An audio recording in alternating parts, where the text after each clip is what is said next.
All right. Hopefully we'll get everyone else here. Oof. Here we go. And just gotta give some time because my stuff is all updating for anyone that's showing up. No one's here yet, so hopefully no one is being thrown off. Oof. Hey, White Despair. Hey, Scal. Hey, Animamus. Wow, a lot of people all showed up at the same time. Okay. Hey, guys. So, hi to everyone. Um, are you gonna play Deltarune Chapter 2? Oh, did Chapter 2 come out? I haven't played Chapter 1. Or I think I did play, but I don't think I remember what happened. Yeah, I'll have to look into it, Scal. But, Scal, I can't make any promises because I still have to finish Snoop Game. I do think that probably, maybe even just play it privately on the server. That's what I'm thinking now. And, no. No, I'm not. So, to the questions about am I feeling better, nah. Like, yesterday and today's a little bit worse than yesterday. Today I have cough. Yesterday was mostly sneezes, so now it's just coughing.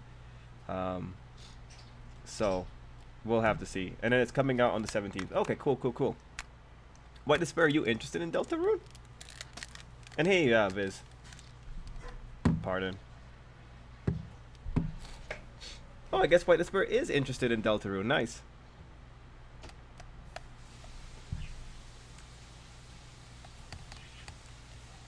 Did you see the PV for Digimon Ghost Game? Also, today was a new PV for SAO Progressive. Just got R4 for the catch day. Nice, Viz. Nice. No, I didn't see the PV for Ghost Game, but Kara did, and she told me about it. Was it cool, Animamus? Like, my day's been mostly doing errands outside, which very questionable with the way my health is right now. But yeah, my day was doing errands and then sleeping or trying to sleep. You know how it is when someone has a cold. Let's see. Let me just very quickly check Ghost Game. And guys, yeah, we got the spoilers last night. The spoilers are staying in All Might. You know, I personally am not happy that we spend an entire we spend an entire chapter, what it looks like, fixing All Might's crippling what we call it, self-loathing, but yeah. And yeah, it wasn't early enough for last night's stream, man. Oh, and Jason, hey Jason, yeah, I was just telling the guys like, nah, like today is a little bit worse than other days, just because I got more of a cough today.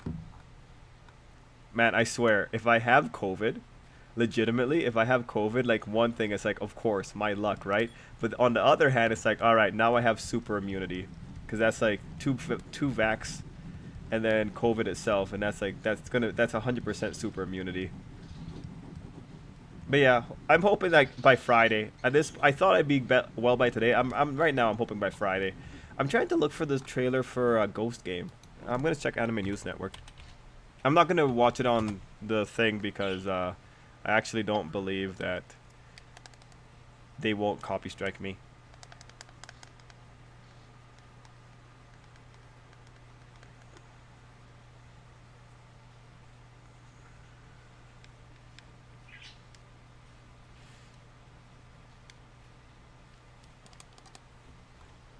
Now let me just very quickly check.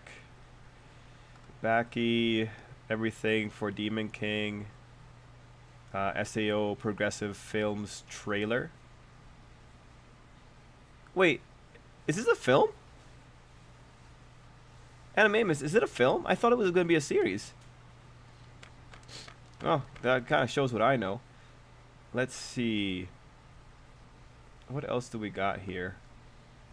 I'll have to look for that trailer later. And, great. Sorry, guys. I was just waiting for my Genshin stuff to load, and it just loaded. So we're here now. There we go.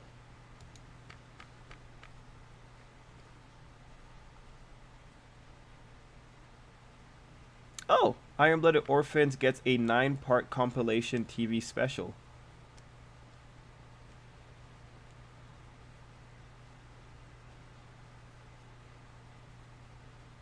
Huh. Iron Blooded Orphans is really good. And then we have the news Gundam info. Anyway. they dropped the Obi-Wan trailer. Oh, nice, nice, nice. Okay, so let me just read up here. I opened up after our cousins recommended it as a way to gain extra funds. Oh, okay, nice, Vance. I like the angle they're doing for Ghost Game. What people believe to be supernatural actually Digimon. Okay. I thought all my stuff would have been half the chapter, not like the whole thing. Yeah, I can put the PV in the stream chat. Yeah, Animamus, please. Please do that, because that'll just be easier to find for me. When I first saw the Stain showing up, that I was worried that he would be portrayed as an intellectual voice of reason.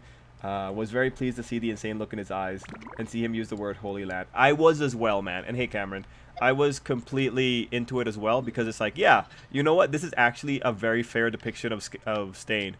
In general, when I look at it, I see nothing but fair depictions. Like, I think All Might's depiction is very consistent with the character, and I think Stain's depiction is also very real, which I really appreciate. Ooh. I really appreciate. Is Hody setting All Might's death or All Might's redemption?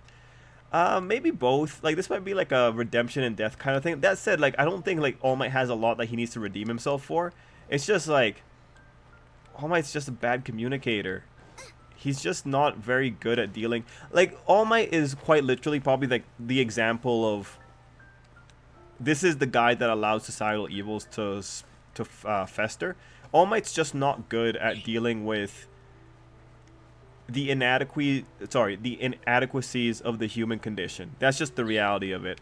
Like, you know, when we talk about societal evils, we're talking about like child abuse, we're talking about those much more harder to deal with problems because they're so close and personal to like the personal experience. And All Might ultimately shows that he's just not good at dealing with the surreal as opposed to the fantastical. Like, All Might's the kind of person that would probably breed another villain. Like, say he had a kid or something and he abandoned the kid. Like, that's 100% the kind of person All Might would be. Also, must admit, seeing explaining the All Might statue did get me a little emotional. Didn't get me, White Despair. I appreciated it, but it didn't get me. You know, the thing with that one is, you can see the parallels with Izuku in being that this is, you're seeing people come out and help the heroes. But one of the unfortunate things here is that the author has shown that so far, majority of times, it's people who have been personally affected by the heroes that are coming out to help. Which, you know, is legitimately better than nothing, but that is still concerning for society, because it's like, it's painting like the really unfortunate picture that unless you have been personally helped, it looks like people don't have the faculties to be able to think, oh, yeah, you know, if I was in that position, I would 100% love for someone to come and help me out the way a hero did this other person. It looks like in Hero Academia, a lot of the civilians don't have that level of empathy or sympathy or whatever it's called, which is concerning. The only reason I bring that up is because the author's been doing this thing of just, it's people who have been personally affected. It's just like, at some point, you can't keep relying on personally affected people. At some point, you need people that are able to look at the situation with nuance. Like, maybe like Can't You See Kid, depending on how you argue that he wasn't personally affected by Endeavor. But, yeah. That's my own, that would be my only critical talk about the fact that it was a woman. Sorry, not the woman. Sorry, not a woman. The woman that All Might saved. That's my only like critical thought about that. Just because like the pattern and the precedent here is actually extremely cynical. If you were to extrapolate this one. Oh, and gotcha, Vance. It's a concept trailer. All right. I haven't seen anything for SAO since the original series. Is Edgelord still relevant? Yeah, SAO is always relevant, Sarge. How did you feel about the fact that the lady from Kenya, All Might... Oh, do you think it adds more, or could anyone work here since he saved so many people? And someone coming to the statue at random shows the domino effect of his tenure. Ah, so Jason was asking about it. So Jason, you got some of my idea here. Honestly, it only...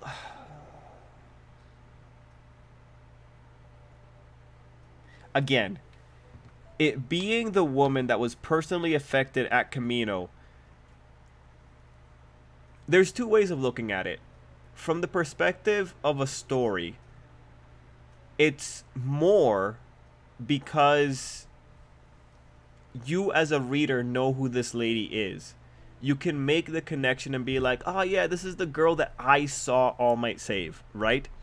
And we do have to observe that seeing things in real time in the manga does is a is an is as equally as valuable as being told something happened off screen. Now, again, in the wider context of Hero Academia society, the problem here is you're building a precedent that apparently only people that have been directly affected can be the ones to be nice, which is incredibly terrible. We probably don't want to be propagating that kind of idea, because at that rate, like, you're gonna run into a situation where this thing might just come crumbling down because of the way this is being built up. Personally, in terms of, I think it would have been more powerful if it was a random. I think it would have been more powerful if someone just came up and did it out of the kindness of their heart, not someone that was quite literally could have died and was saved by All Might. I think it could have been a lot more powerful if you had someone random just doing it, because I think a random act of kindness at this point would be a lot more a powerful statement rather than you did good for me, so I'll do good for you. Like, when we talk about like random acts of kindness, this is pretty much people like Mina. Like, when Mina runs out of like Mina went to help her friends and all that kind of stuff, I believe. Even Izuku, like when he acted for Bakugo, he was acting for someone he knew. But I'm just thinking about like random acts of kindness. I guess like in the series, who do you really have? You have Gentle, but Gentle might have been motivated. Actually, no, I think Gentle's situation, I think he saw the person falling and he thought he could help out. He might have actually been like one of the legitimate random acts of kindness with no strings attached, if I'm recalling that right. I don't remember if he was motivated by the desire to prove that he was worth something. But yeah, I mean, it's a double-edged sword at this point. One, you get the reader experience bolstered, and the other one does more for the setting, I think. Okay, Whiteness Bear said, just look at the panel of Stain right before we get the panel of all the 1A students. Dear God, that man looks so unhinged, it's almost comical. He isn't even looking at All Might when he screams. Man, redemption in the sense he feels like a failure. He needs a comeback, a win. Oh, okay. I think All Might needs to suffer. Like, honestly, this is ridiculous that he's going through the same things over and over again. Nah, he doesn't need a comeback. He needs to properly understand what he's doing, and he needs to properly understand that he can't keep being a coward on this kind of stuff. And the thing is, if Night Eye never happened, this would be a different situation. But Night Eye did happen. All Might's already seen where this road ends, and he's not fixing his behavior. Even when you look at him in this chapter, he runs into the same problem he had the first time. He pretty much runs away from the person he had the problem with, and then he's a sorry sad sack. Nothing about this guy is saying that he's learned any lessons. So for him, it's like, no, this kind of behavior that we're seeing in All Might right now is actually extremely concerning. And also, like, just to put in the asterisk here, good on the author that he's writing All Might in such a way that you can see the problems with All Might. Like, All Might's behavior is extremely consistent, and it makes sense with what the author has shown us of All Might. So props for the author for maintaining the integrity of All Might's character. And I know we're talking about like a very negative trait here, but ultimately, the guy's not shying away from showing All Might's worst sides. Now, the thing that's concerning here is that, to just come off this idea of a comeback, if All Might thinks he needs to go out there and be a hero, then that's going to be a problem, because All Might really isn't in a position to be a hero anymore. Not in the way that the Hero Academia Society requires, but the way that All Might is written, and the way that the author is consistent with All Might 100% could go and develop another Messiah complex and think he has to go deal with All for One himself, which might end up botching the whole thing and getting him killed. Yeah, no, I think All Might's last hurrah is going to be when he sacrifices himself to save Izuku and dies a hero's death as opposed to being brutally murdered. If he gets Shigaraki decayed, that'll suck, though. I wonder if we see All Might looking for All for One on his own, or we'll go back to UA to give the information to the other heroes. Okay, so Chris is talking about the thing I just very quickly covered. So just to go off of Chris's thing here, I would rather he get this information from Stain and he go back to UA. Honestly, that's the smart thing to do. I don't know if the author wants to be smart though. He showed us that Izuku was going to be smart and he listened to his friends, which was really worthwhile. But then the author also goes into that whole thing of showing Izuku going in through the front door, which I think was probably not one of the best moves you could have made. But he showed Izuku being willing to listen to reason. Will All Might be able to say to himself, like, I should go back to UA? I don't know. Kind of depends. Kind of depends on whether or not Aizawa's lessons about UA's, what UA stands for. It kind of depends on whether or not he's going to take what Aizawa said to heart. Oh, Viz, thanks for the reminder. I'll have to try to do that. What they showed in the first PBO was kind of grim. Like, I doubt it would happen, but it'd be cool if this was basically Digimon Ghost horror stories. That'd be cool. I'm trying to figure out what kind of quirk that woman used. It looks so weird. Oh, I think I remember seeing a little bit of it. Like, maybe it's like she creates wool or something and she stands on it. Ah, yeah, Jason, I'm just reading, so you were reacting to what I said earlier. The fact that Hody used the lady was so on the nose. That's what I want to say too. Yeah, it was very on the nose.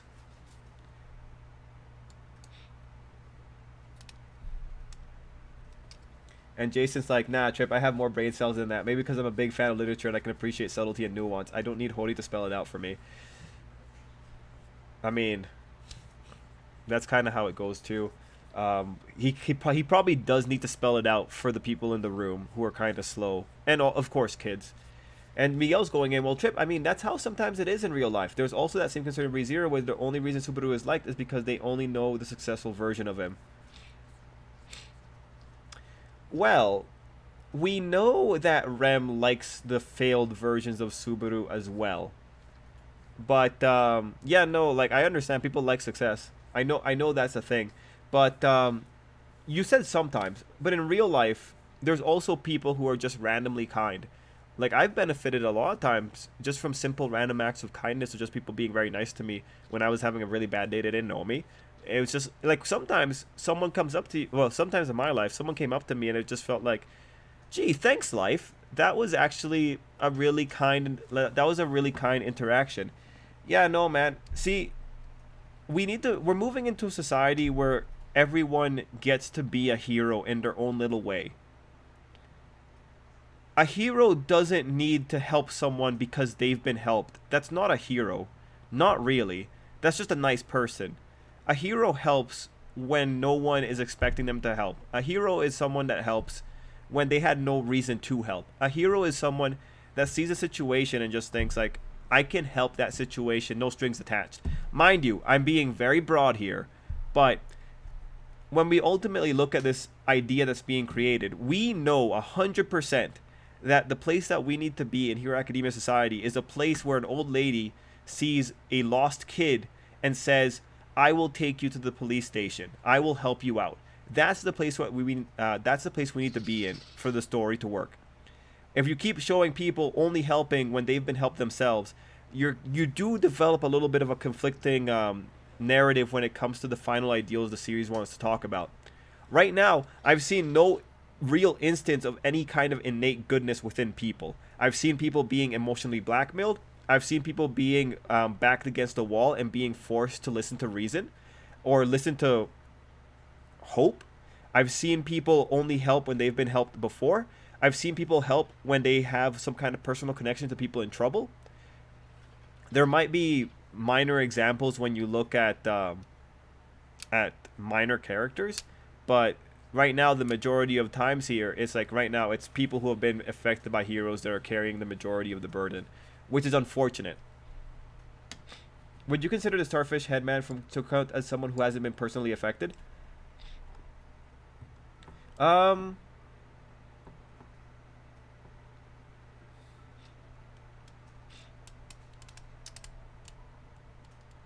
It's hard.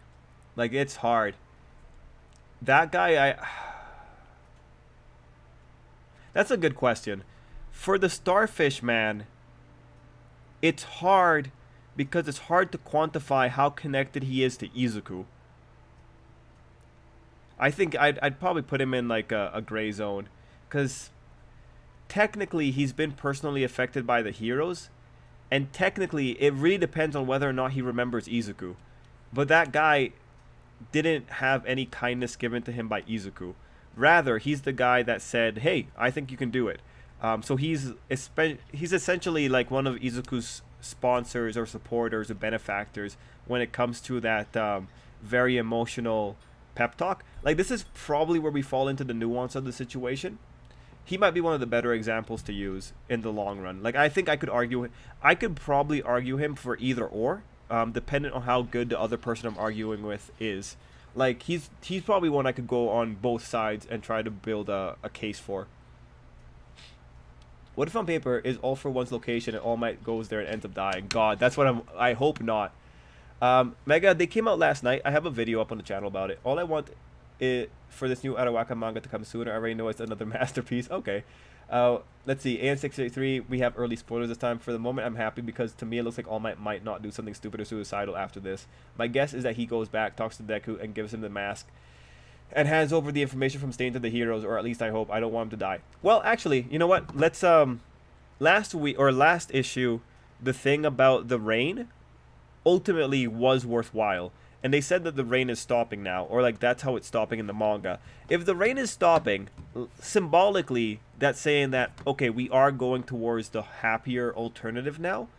And if we're going towards the happier alternative would be All Might going back to UA, probably bowing down before Inko and apologizing again, and maybe apologizing to Izuku, which he does need to do because guy really messed up on this one.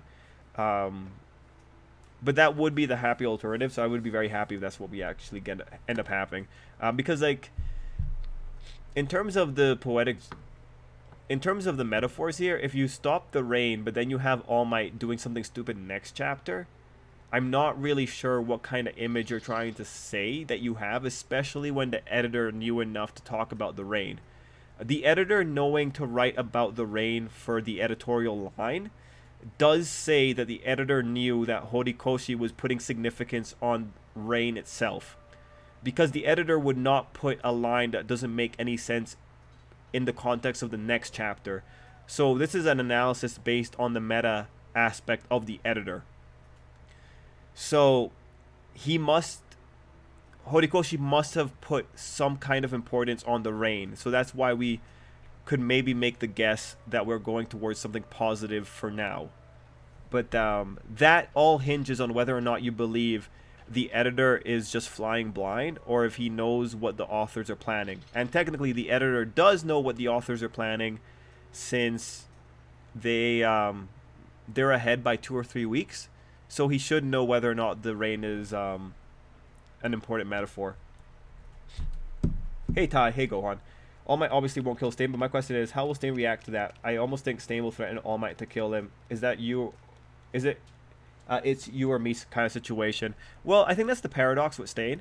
If Stain wants All Might to be a true hero, then Stain should know that All Might's not going to kill the villain. Instead, he's going to apprehend the villain. Stain should know that's how it's going to be. So we'll have to see. We might see Stain just have like a full-on breakdown. Like, you know, one of those kind of robot logic errors. Like, Stain's like, it doesn't compute, right? That's how I could see that going down. Oh, nice, Gohan.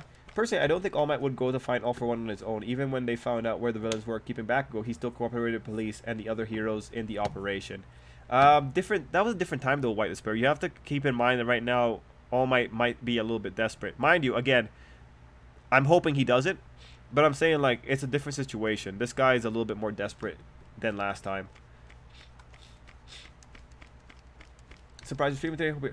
Oh, yeah, Poison, nah, I'm not. It's getting worse. But maybe by Friday. Friday I'll probably be better. Meddling when you don't need to is the essence of being a hero. I must admit, I was a little bit pleased to see that Stain did end up giving All Might information, so that I had been proposing that as the most likely scenario since the arc started. Yeah, okay, so it was you that was saying it. Yeah, I was trying to think who exactly was saying, but I think at some point a lot of us are just on the same page.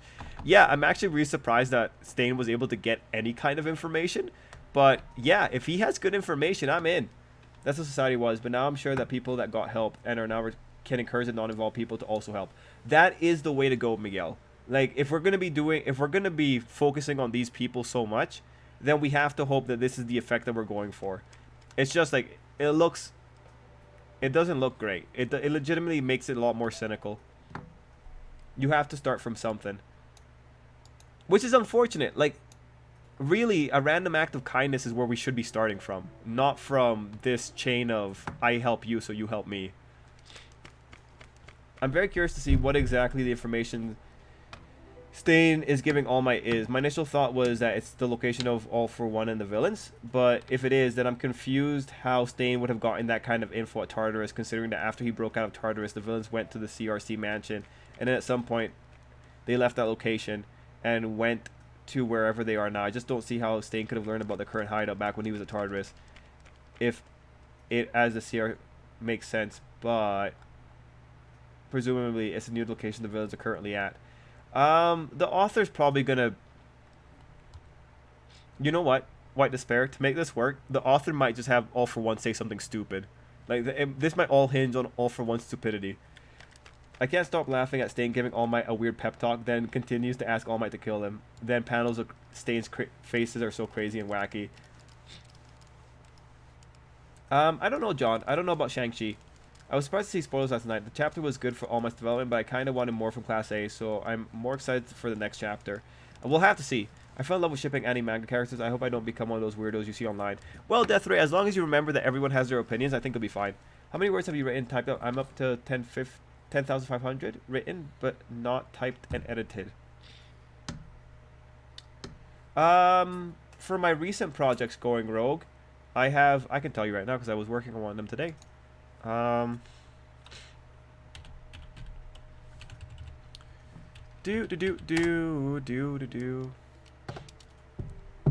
Let's see.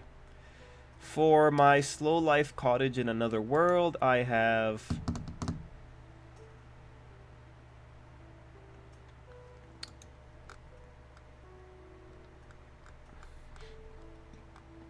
I have 13,000, and then for my other thing, I have 50,000. So that's how it's been going. Or I guess like technically in like the month of September, I've written like 200,000 words for the month of September, probably. Let's see.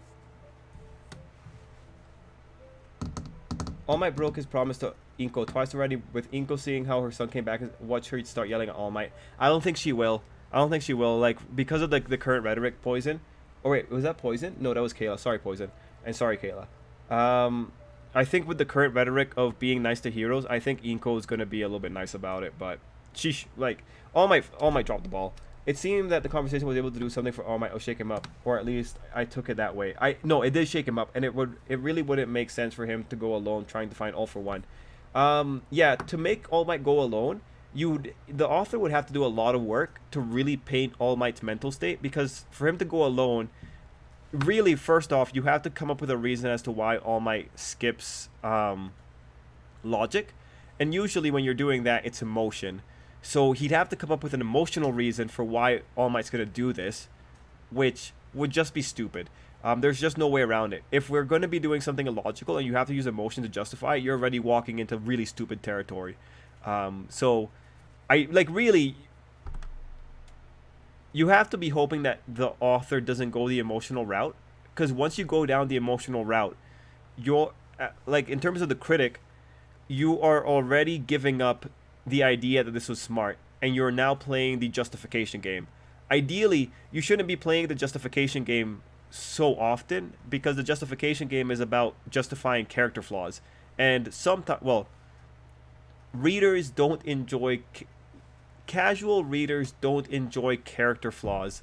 They want to see the characters they love winning, and when you have character flaws, it's different, because what you're doing is you're creating a respectable piece of literature as opposed to an entertaining piece of literature, because like the people that would find character flaws entertaining are a much smaller subsect of the giant casual audience, just because of how that works.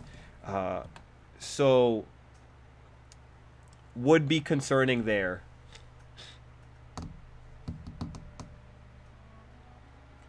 Have you caught up with Uzaki? No, I have not, Mega. Do you think All Might will have another conversation with Inko or the other students?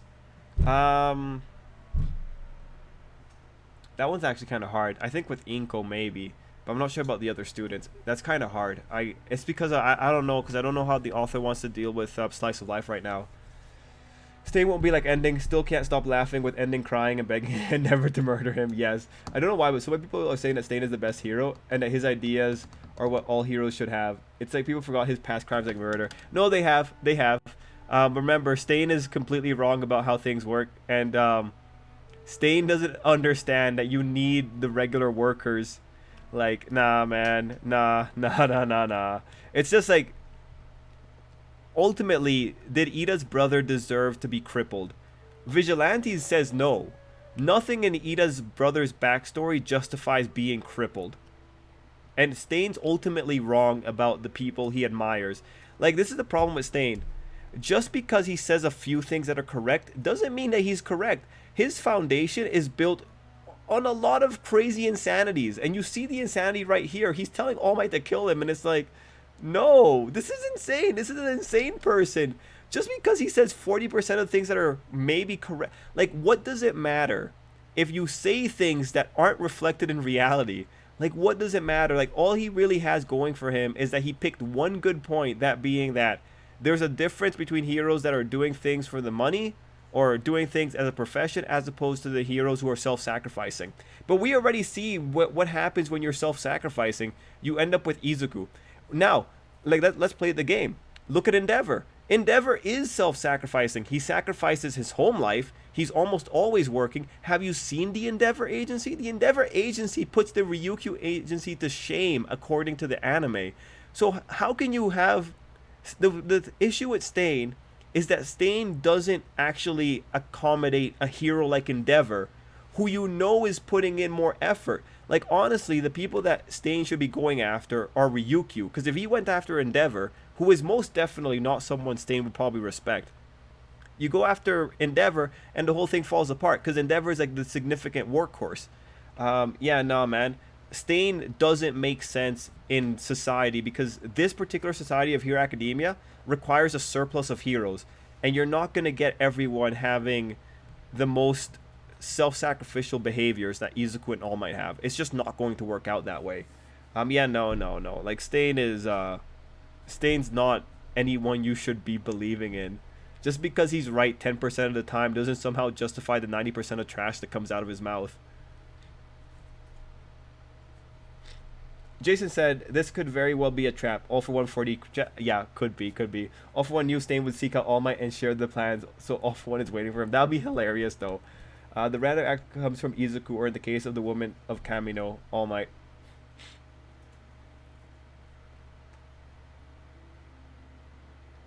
Yeah, no, man, Miguel, I think ultimately we're in an issue of, like, what came first, the chicken or the egg. You, like, it's not a random act of kindness from the woman. That's the woman that's ultimately acting out because of a kindness that was done to her. The people who do the random acts of kindness are most likely the heroes. So I'm glad that you brought it up, because I was going to get you on this one. Ultimately, the narrative right now is that so far the only people capable of maybe even doing random acts of kindness are the heroes, because they're the ones that ultimately start the chains that cause the other people to come to them. So we're ultimately back in this spot that the heroes are significantly above the civilians, which is really not where we should be. Yeah, there's still other little nuances here with that one, Miguel. And I don't think that woman coming to Camino is a random act of kindness. I mean, depending on where your perspective is on, depending on where the perspective is on that one, I can see calling it a random act of kindness. But right now, the way the narrative is doing it, this is just people doing kindness or sending kindness forward after it was done for them by the instigating hero. So is Stain working for All for One, or is he just doing whatever he pleases? Stain does whatever he pleases. Like, Stain has his own rhetoric. He probably doesn't like All for One. All for One sends Nagant off after telling her to bring Izuku to the CRC mansion within 2 months. All for okay, now that she's gone, I shall now loudly declare my plan to rig a bomb at the base before moving to my actual base. Sure hope nobody with a grudge against me is listening in right now. I wouldn't know if you were, since I'm blind and all. It was a nice detail that the part that All Might picked from Izuku's rag was the fake smile thing, as if that was a culmination of his actions. A fake smile that crumbles and shatters. Well, the unfortunate thing about that is that we have plenty of rhetorics talking about how it's important that heroes smile. when they're saving people because it gives them a sense of security. So the fake smile has its purpose. That's the thing here. It has its purpose. It helps people when they're in their worst situations. Why do I get the feeling that All Might won't go to UA yet and does a scout mission to see if Stain's information is a trap? I can see All Might doing that, but I hope not. I can see it too. Do you see Class 1A or Aizawa would allow All Might to have a one-to-one talk with Izuku, given how Bakugo was so against leaving the two on their own devices? Oh no, I think they'd be fine giving Izuku and All Might a one-to-one talk, because there's nuance, right? There's a difference between them talking at UA versus them talking when they're out on the field by themselves. There's a difference. What nonsense are obviously, Ida's brother deserves to be permanently crippled. Let's list the reasons. Reason 1, he wasn't All Might. See reason 1 for further proof. Endeavor's not home sacrificing. He is family, not home. Well, I mean, like, sorry, that might have been a bad choice of words, but in general, All for One doesn't have a really, sorry, Endeavor doesn't have a really good home life balance. I was just picking that out as a very simple, like, on paper, this guy is putting in a lot of effort. That's all I was trying to say. Like, on paper, stripping away just the content of what happens when he's at home, Endeavor 100% is putting in a lot of effort, a lot more than Ryukyu does. Stain doesn't even like All Might having depressing thoughts. Instead, now he doesn't act like the All Might he knows. He expects heroes to be robots, like with true intentions and can't be reflecting. Exactly, Kayla. And another thing, like I say this about Stain a lot, but Stain denies heroes their humanity. What I'm saying with that is, like, Stain says that heroes can't act out in anger, but we know All Might has acted out in anger. He's acted out in anger so much that Gran Torino had to be with him during the rematch with All for One to tell him to not let his anger get the better of him again. Stain denies heroes their humanity. That's the ultimate issue with Stain. Seeing how much spare time the number 10 hero it gets, wonder what the workload is for, like, everyone not in the top 10. I wonder. I don't have much to effort. I mean, even the guy pointed out that the heroes are still operating or just doing for the sake of people, as they don't have any privilege to aspire to anymore. Oh yeah, no, I'm aware of that. I'm aware of that. But imagine how much better society would be. Alright, Miguel, let's talk about it. Death Arms. Death Arms was going at it the entirety of the time. And he ultimately gave up because it's like, I'm being beaten up in my body, and now I'm getting beaten in the heart. Do you think that Death Arms is less of a hero for just standing up to the civilians as much as he did and getting berated as much as he did? Nah, man. No, because now we come back to Ochako's thing. You want to play this game of saying that some heroes are lesser than others. What happens when you have someone who's being shit on like Death Arms? Well, Ochako's going to come in there and tell you, hey, help us, or be nice to us. Or the Starfish Man is going to be like, hey, maybe we got to help out the heroes. Are we going to put a timeline on this? Are we going to say that every hero that's left right now is going to make it to the end if they keep getting berated by the civilians? Well, that's kind of stupid, because we've already seen that Death Arms, someone who was doing a lot, ultimately got beaten down by the civilians. It's insane to say that we're not going to have an effect from the people around us. Even when you look at All Might ultimately is extremely affected by the people around him, that being Izuku and Night Eye. Ultimately, the heroes are people. So, what do we ultimately end up here with if we keep berating the heroes? Obviously, well, chances are the majority of heroes will give up if the civilians continue berating them. Because if you're getting beat up in one spot and you're getting beat up at home as well, what's left? The heroes that are currently left right now, they might, for all we know, might just be a few bad interactions with civilians away from ultimately retiring. And that's ultimately the problem here. This is a game of endurance. The heroes, I think 100% will fall if all of the civilians continue berating them, if they don't have good support networks. That's why it's important that Ochako and other people go up there and say, like, hey, we have to start helping them here. Especially the ones that are still left over, because at least these ones we know they're still left over. They're putting up with us. But again, you look again at Death Arms. He was putting up with it for a good chunk of time until it finally got to him. Yeah, no, man. Ultimately, I think it's extremely naive to try and classify heroes based on how much shit they can take from civilians. Because everyone has a limit, because we're saying that ultimately the heroes are people too. if you're going into a rhetoric where you're saying that the heroes are scared as well and they're anxious and they're in the same trouble that civilians are, you have to ultimately acknowledge that the heroes can be affected by the people around them as well. So you end up just in a horrible situation where no hero is good enough, and they're only good enough until the moment they fail, which actually is very indicative of Hero Academia society. Heroes are only good enough up to the moment that they fail, and actually this is very indicative of our society too. Someone is only good enough up to the moment they fail, although in our society you could point out that a lot of people will have their supporters that come out for them when they ultimately fall, which depending on the situation can be pretty terrible, because like some people really don't deserve to be defended and some people are deserve to be defended. It's a trickier situation, so Hero Academia kind of idealizes it for us a little bit, but I find the situation, I find that playing a comparison game based on people that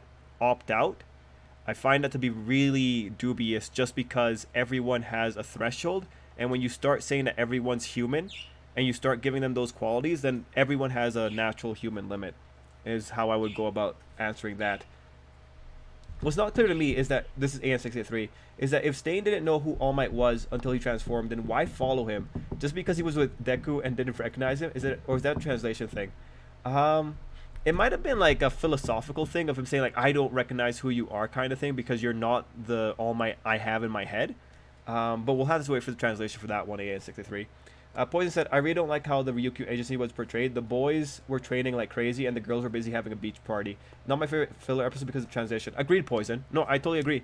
That was not good for the girls in that regard. Everyone suspected Izuku being a vigilante, but turns out All Might's the one getting a vigilante arc. Like, he's retired. Is his hero license still valid when he's clearly can't fight?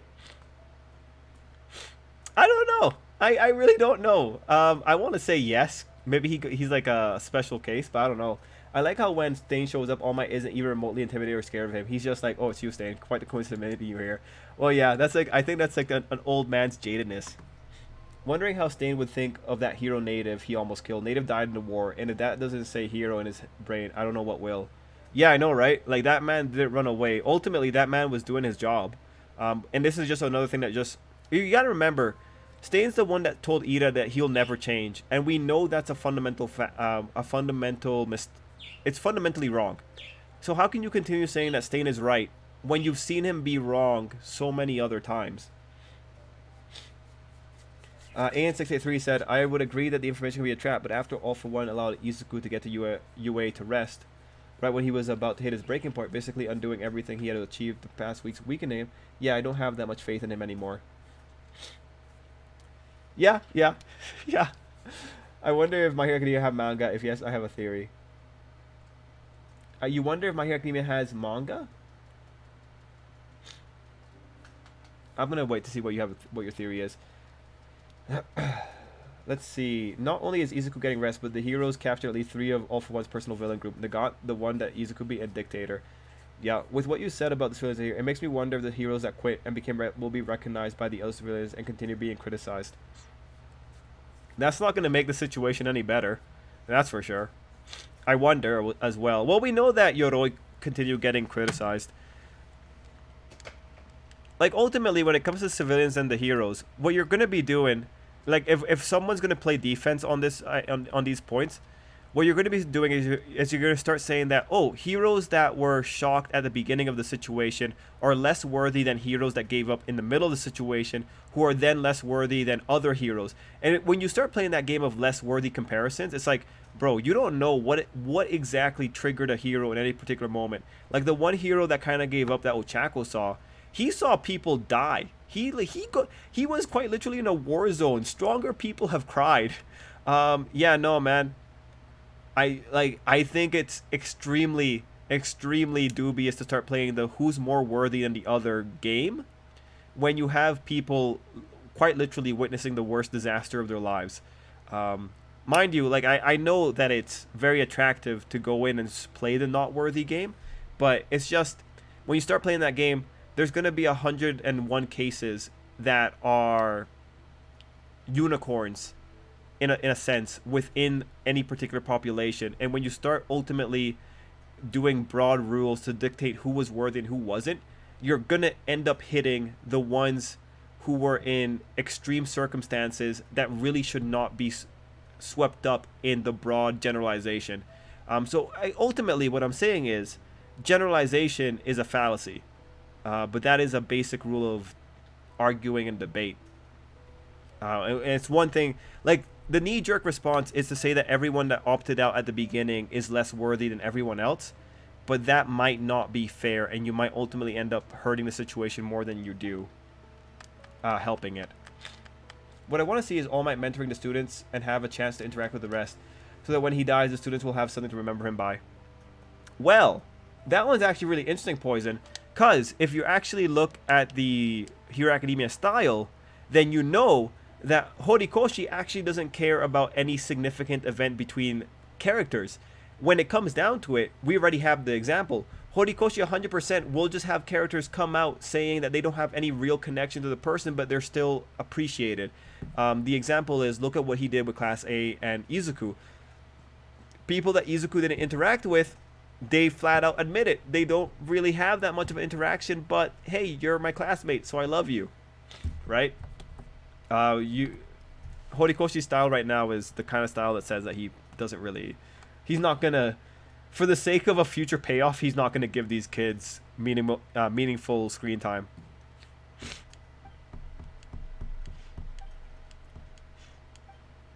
Okay, Lunar Leviathan. We're still doing Lunar Leviathan. The Lunar Leviathan is a giant sea turtle. That night we saw, okay, bioluminescent plants. Okay. Huh, okay. Oh, yeah, yeah. Oh, dragon spine. You can even find fossils of them. Okay, I found some last time in the Worm Rest Valley. Oh, does this guy have audio? I just realized that I'm not actually listening to the game audio because Paimon's annoying.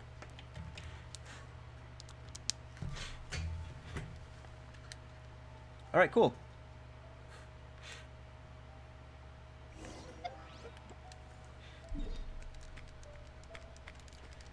What I wanted to... Okay, got that. Comic books exist in My Hero Academia, so manga would exist too. Oh, okay, manga. Oh, actual manga. Yeah, manga exists. Trip, Dobby is not a horrible villain, but badly written. I would be happy if he has neglected and fallen into depression, and then fall into villainy after trying to take down his father and brother. Nah, I think Dobby's excellently written, and that's why he's a horrible villain. Or not, like, that's why he's a horrible person. I think Dobby's, like, excellently written. I think he's probably, like, top 3, actually, yeah, top 3 villains. I would say top 3 villains. I've said this before, but I still stand by it. Top 3 villains for Dobby. I think he's great. He's as greatly written as All Might is. One is he's not like the others, showing everyone doing at least patrols. Even lower heroes like Manuel is working harder. I think there were actually 4, if I remember correctly. The Kaiju Daily fought looked like one of villain silhouettes. Oh, Deku fought. Alpha 1 is weird. Okay. Do we... Oh, here we go. Do we know Stain's Do we know Stain's reason for hating Endeavor? Because Endeavor was solving more cases than All Might. Wish that was explained. Like, we assume he hate... Well, I personally assume that he hates Endeavor. I'm not sure if he ever actually said he did. Maybe he did when he confronted him. Yeah, it's been so long since I reread the manga. I might have to do that soon, like, for reals. That one hero Ochako saw quit, just witnessed a giant monster through... I absolutely do not blame him for retiring. Exactly, I don't blame him either. Especially if his quirk was something stupid, like I can hear better. If that was his quirk, like, holy crap, man. Do you think some heroes like Rocklock and Mario are still working, or do you think they quit as well? They're amazing heroes in my eyes, but I'm honestly scared for them right now. Honestly, they might feel emboldened to continue working. Those two. We'll have to see. Right now, the one that's the most concerning, actually, Kayla, for me, is Ryukyu, just because you don't see her in the montage of people getting ready to go back to the fight. So it's interesting that they showed Aizawa, but they didn't show Ryukyu. Also just me, but I have a feeling that there's a possibility that All Might survive. I'm not saying that it's a bad thing, but I'll be happy if he does. Oh, I'll be happy if he does too. Now, the thing with All Might is that All Might's rhetoric is tied to Night Eye's rhetoric. And so the problem with All Might is that the author might want to do a subversion on the Night Eye death prophecy, right? He might want to make the note of the prophecy could be averted, but ultimately not All Might still dies. That's the problem with that prophecy. Like really, when you look at, I think this situation, Night Eye's prophecy might be the thing that gives us the final answer as to whether or not All Might is going to die. Because again, from my perspective, I see this as there is hope that the prophecy can be averted. So the author has to play into that hope because he set up the hope. He has to play into it. And then he has to show that there is significance to Izuku's actions. Because of those things coming in there, I ultimately think that's why I think that is the only thing that tells me that All Might is going to die in a way that wasn't described in the Night Eye Foresight prophecy. I'm basing everything entirely on that one plot detail, just because that plot detail is very strange, and it would be a wasted opportunity. Like, this all relies, like my idea all relies on whether or not Horikoshi is following my idea of literature. And I'm trying to be very careful here because I'm trying to tell you guys that this all depends on what his particular style is going to be on this one. It all depends on whether or not he wants to observe the significance of that plot detail, or if he wants to go for an optimistic route. It all depends. The thing is, like, Horikoshi, again, I think he's a very classical writer. I think his techniques are like really on point. That's why I think he has like the most robust manga of the current lineup. That's why I want to believe that he's going to observe this plot element in the style that I would observe it in, right? And again, I keep saying I because I want to make it clear that this is entirely my opinion, and it ultimately relies on whether or not I got the right read on his intentions on this one. My theory is American comics like Superman and some Spider-Man heroes is depicted as a god that doesn't always happy and never anger. So my thoughts that society thought on my hero is influenced by the only screen time the rest of Class 1A gets is in School Brief's novel. Sad to say, but they get so little. Yep. They must have an All Might body pillow. Hey Terry, as always, I don't want spoilers, but we'll tune in to say, okay, gotcha. Paimon's annoying. That's pretty cringe, bro. Alright, gotcha, Scale. Paimon is the new picks for Zelda. Let's see. There's a few manga I probably will reread again. Oh, which one's Gohan? If memory serves correctly, when Stain encountered Endeavor, he called him something like the King of the Fakes. Ah, excellent. Thank you. Can't remember the exact words, but I believe he said something to that effect. Excellent. Endeavor solves more cases while All Might solved bigger, more dangerous missions. This is how I assume that works. Me too. True, but Ryukyu took a beating after, I guess, Shigaraki. Shigaraki even ripped through her hands to throw the quirk erasing bullet at Aizawa. Hope she's just recovering still and not quitting. So Kayla, so let's play the comparison game. Mirko had her arm ripped off of her and her leg, right? And she still got shown in the recovery panel. That's the issue. The issue isn't that the damage depiction matters. It's the fact that Ryukyu wasn't shown among other heroes. Like, why not show Ryukyu in those panels? Damage, the amount of damage you get, Ryukyu is one of the people that got the least amount of damage. She got one arm mangled compared to Mirko, right? So ideally that she was forgotten by the author. Maybe he forgot her like he was forgetting other people. And ideally she's still in the game. It would be pretty cool to see Ida save Stain sometime down the road. Yeah, that'd be cool. She has to have Holt in her hands now. She does.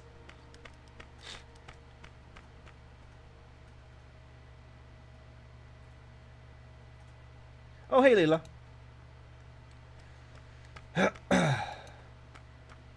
Anyway, Leela, I'm glad you're here, Leela, because I was going to tell you that I've started looking at Triggered Senpai's video properly. So I'm writing up my little script, writing up a very fair analysis that I think will be a nice analysis on Endeavor in general, and it'll sum up my thoughts on it. So I hope you enjoy that once it comes out. One thing I don't see happening is Ryuki modeling career. Horikoshi may just don't like drawing, or maybe. Do you have any ideas what they teach them at college to become manga artists? How much reading do they do? Is it extensive? Probably not, since manga quality varies so wildly. Central Hospital is still OP. It's still OP. Severe wounds don't matter. Yeah. Central Hospital, yeah, still OP. Jason, it's my understanding that a lot of manga artists are self-taught. Do you know that? Hmm? Think so. Yeah, manga. Yeah. Sorry, I was just talking to Kara. She's just playing Genshin. Um.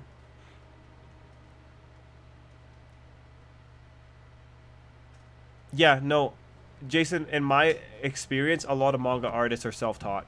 I don't have any examples offhand, but I think Oda was self-taught. I think Horikoshi as well.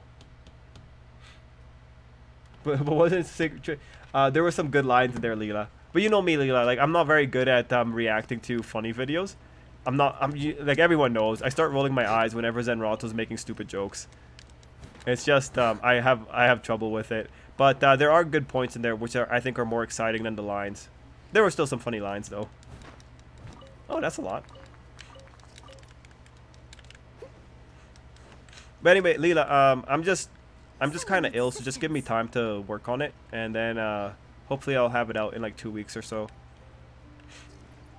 Just gotta take my time again because of how ill I am.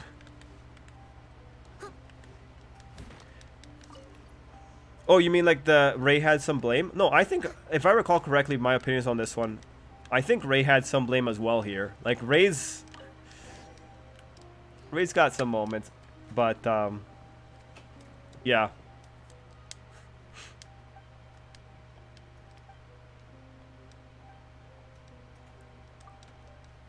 It's like it's a little bit more precarious though, because with Ray you have to properly calculate, or you have to properly take into account how much she was suffering as well, and how much tunnel vision she developed.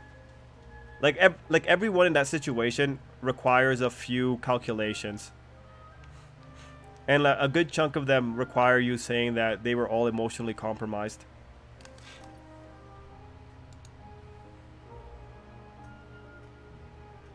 Did you see spoilers for Black Clover? Oh no, I haven't.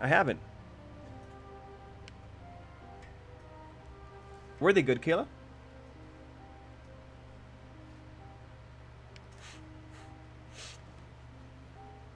Oh, Hody went to college? Okay, that's good. That's good to know. I wonder what he I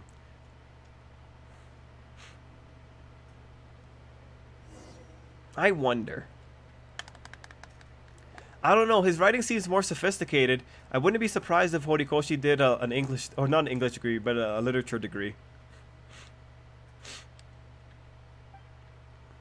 A fossil. Okay. So they're talking about fossils. They want to sell it.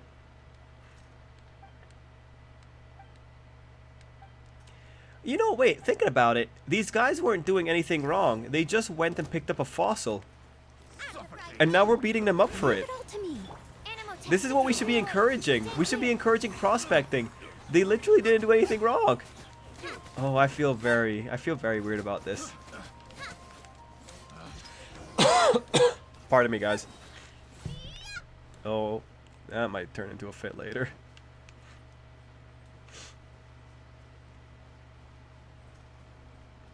Alright, let's go take the fossil. Have Ryuki know how ironic it is that the dragon got nailed through her hands? Yeah, did you... Okay, so I got that. I'm enjoying Endeavor. Endeavor art was good. No Zuko alone, but I don't feel this is Shoto fight. Ray and Endeavor need to fix where they messed up. Oh yeah, Leela, I remember he said a lot of it was Ray's fault. I'm gonna be very careful with that until I reread that part and make my final thoughts on it. Just because, like, no, I still think a good chunk of it is Endeavor. I still think a good chunk of it is Endeavor's fault, because from my perspective, you don't treat a kid like he's the only thing in the world and then suddenly drop him for something that he can't control, that being his biology, just because another kid showed up. I don't care who you are. If you're a kid that's being raised like that, and then you get cut off cold turkey, nah, man, no way. If you're 100% willing to accept that people have withdrawal from their addictions or whatever, you have to acknowledge that there's going to be some degree of a whiplash when you go from the level of attention that the kid was getting to nothing afterward. Like, come on. And then you have, like, the entire thing about Endeavor not looking at the kid, and it's like, imagine if your father, after giving you all this attention, suddenly stops looking at you, and then there's another baby that shows up, and the reason he stopped looking at you was because of a biological disposition that you have no control over.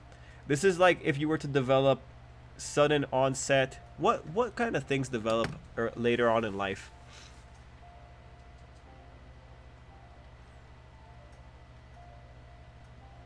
Nah, you know what? I can't think of it. The only other like maybe like very bare comparison I can make is like your dad loved you until you came out as gay, which is because like, and the only reason I'm pointing that one out is just to get the emotion across, and also to just paint the dynamic of someone doesn't like you because of an aspect of your biology, or someone doesn't look at you. No, 100%. Nah. Like Endeavor did wrong here, and I will stand by that for all of time. Endeavor didn't defuse the bomb that he set up, and that's bad on him.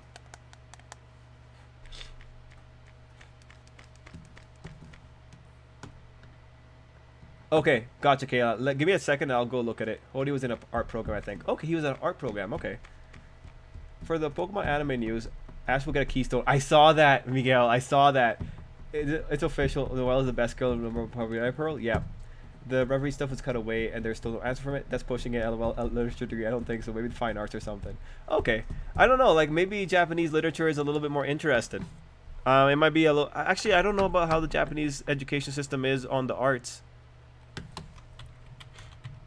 This would be one of those times where, like, if I had gone to Japan to study abroad, that would have been like good to know. But I don't know. Now I'm just expecting people online to start ranting about how All Might's 100% guaranteed to die now, since we got a flashback to a never before seen moment from his past this chapter. Excellent. Mega Lucario hype, let's go. Look, yo man, if Ash gets Mega Lucario, that's gonna be awesome. Horikoshi graduate of Toyo and Nagoya University of Arts. Oh, okay, nice. Thank you, Leela. Ryukyu retired and went on to play on the Dragon in Game of Thrones. Nice. My problem is that everyone thinks that Rei was getting beaten down by Endeavor. He did not beat her, and she couldn't do her job as a mother. Like, why? Didn't have a job and never even hired help. No, I get that, Leela. I get that. I get where your perspective is on this one. And again, I do think Rei has some part of the blame here. And heck, Rei takes some of the blame as well. Like, she points it out as well. But at some point, I also think Rei was mentally compromised. And we already talked about this, Leela. We both know that Rei is mentally fragile, right? So ultimately, no matter how you look at it, like, Rei's weakness led into this. Hey Gohan, I saw in the latest... Oh wait, that's random talking to Gohan. And no worries, random. I know about Makoto's life. My current theory is that the flashback in the chapter is showing All Might's parents being killed. So it seems to be some sort of apartment complex going off the surrounding buildings. Oh, okay. Oh, Ty, I missed your comment. 1 second. Ty, where are you, man? God, Ty, where's your comment? Why am I so blind to Ty?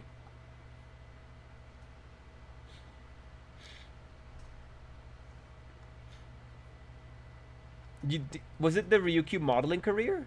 Because that's the only one I see here, Ty. Because I did see that one earlier. It's not like I've seen it. Let's see. If I had to guess, I'd say All Might was probably on his way home and arrived home to see his building destroyed. Okay. No random. I'm still trying to get Steven. I'm not ready for it. I think I'm gonna skip.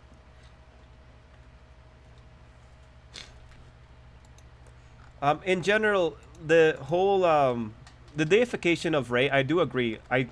Like I said, I think Rei has some of the blame here as well. And again, I think Dobby has the problems that Endeavor has. Dobby developed a strange tunnel vision, and he 100% became a cult leader. Like, Dobby as a child is talking like a cult leader, and I don't know where he got that from, other than it's Dobby, right?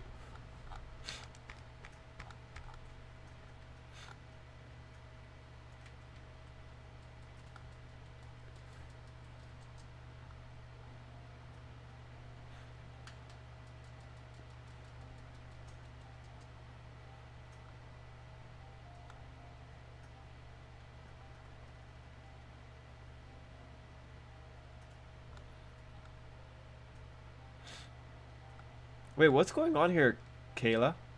I'm reading this, but I don't understand what's going on here. Let me go to manga helpers.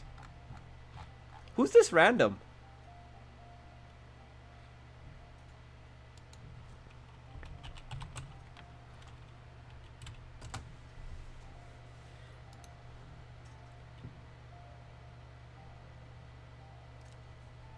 Does anyone have any theories regarding the All Might flashback from this chapter?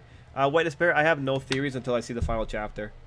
Honestly, I think it would have been best if Rei left right after Toya attacked Shoto. If she needed a break, she should have said so and took Shoto with her for at least a short time. I agree. Like, honestly, not doing anything about Dobby after he attacks a child was dumb. Thing is, Uzaki pulled what My Hero does in subtitles. The MC was trying to calm and was calm and felt down because he almost did something when drunk, but I can think he would be a hug or kiss, so I don't know. But he was calm and trying to tell Uzaki he was fine and was thinking of bawling his feelings for a while. Reminds me of Uraraka, but then sees her looking for forlorn and it escapes his mouth and they're both like, oh, okay.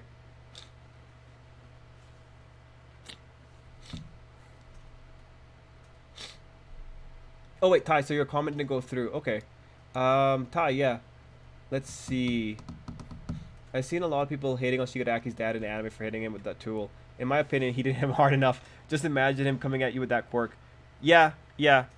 Like, when it comes to that, look, we all know, quirks are like guns. Once someone's quirk is going off, it's essentially a gun. If your kid is pointing a gun at you, and you, from what you can see, it looks like he's just shot the rest of your family, and he's coming towards you, I don't know. I think it's okay. I think it's okay to actually try to whack him across the head. It's a fear response. I legitimately can't blame him for that one, because it's like, you're quite literally seeing your child dead next to him. The man is covered in the blood of your wife. Come on. Anyone would be in shock. Come on. Let's be fair to the guy. That was a bad situation all around. And look, even Shigaraki, when Shigaraki gets angry and wants to hurt his father, it's like, yeah, you know what? He's a kid. He's a kid that just got whacked across the face when he's super scared. And so, what's that kid gonna do? A moment, like just one flare of anger? Yeah. It was a bad situation. That's what tragedies are made of. It's just bad situations, one after the other.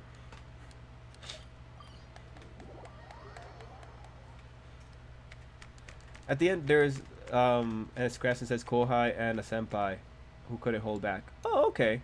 Nice. It's clear that Dobby suffered mental illness even when he was Toya, and Endeavor neglecting him made it worse. But he was... Yeah, I largely agree with what you're saying. I largely agree with the feeling of what you're saying, Leela. I ultimately think he has the same mental dispositions that Endeavor does. Because, like, I just see Endeavor's tunnel vision, I see Dobby's tunnel vision. It's like, yeah, these guys are both prone to these weird episodes. Oh, Xenon basically parallels Yuno. Ah, gotcha, Kayla. I was just trying to figure out who this guy was, because I don't recognize him at all. For a second, I was thinking, like, is this Asta? But it's like, what's going on here? Let me just see here. You know what, Kayla? I'll read it over later.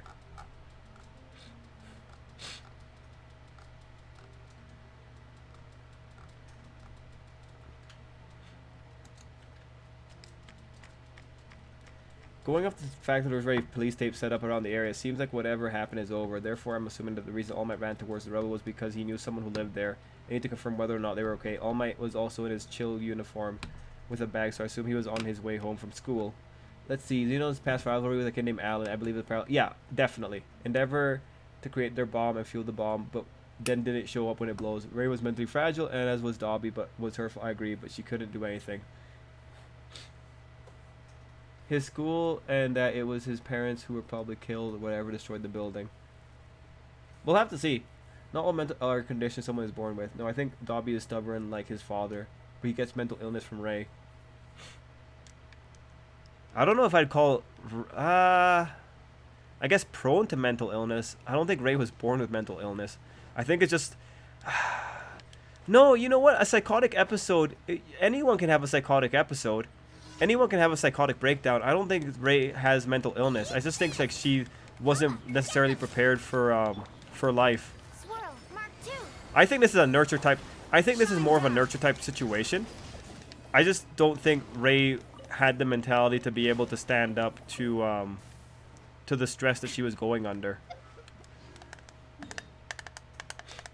I think the reason why it's hard for her to be randomly kind to other people is because the way the system, and in some part, make them believe they're helpless and incompetent to do something as they would mess up like Gentle did. So to develop this collective mindset that the only ones capable of acting were heroes.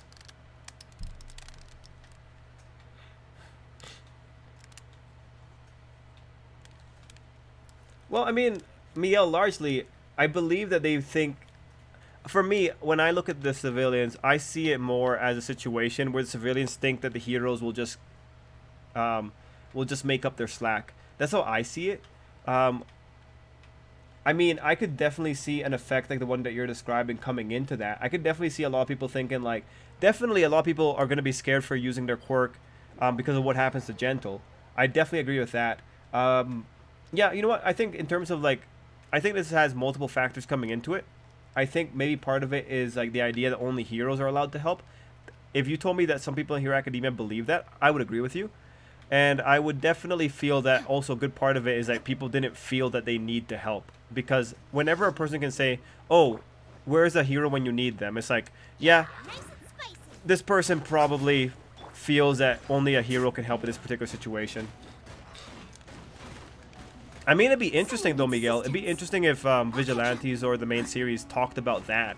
How like some people felt like they did it, they couldn't help. I would like to, I would like to see people talking about that. I think that'd be quite neat.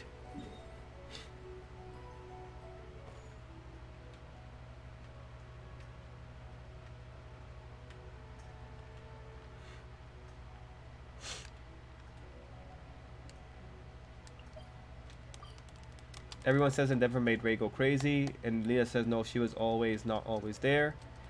Tai says also it seems they made Shigaraki's dad more of an abuser in the anime, and that slapping him was the first time he hit him. They were all victims of All for One, especially.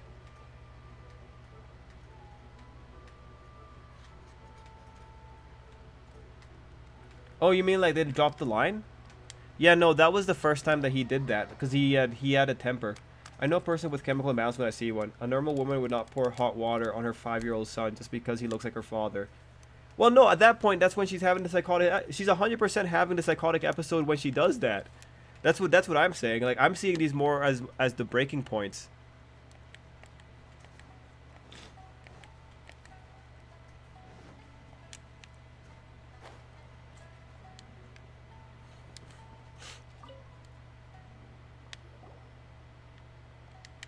I guess my question is, Leela, do you think that everyone that has a psychotic episode has to be mentally ill in the background to justify the psychotic episode? Or do you think a psychotic episode can visit anybody depending on how stressful the situation they're in is? I guess that's what I ultimately want to understand from your perspective here, Leela.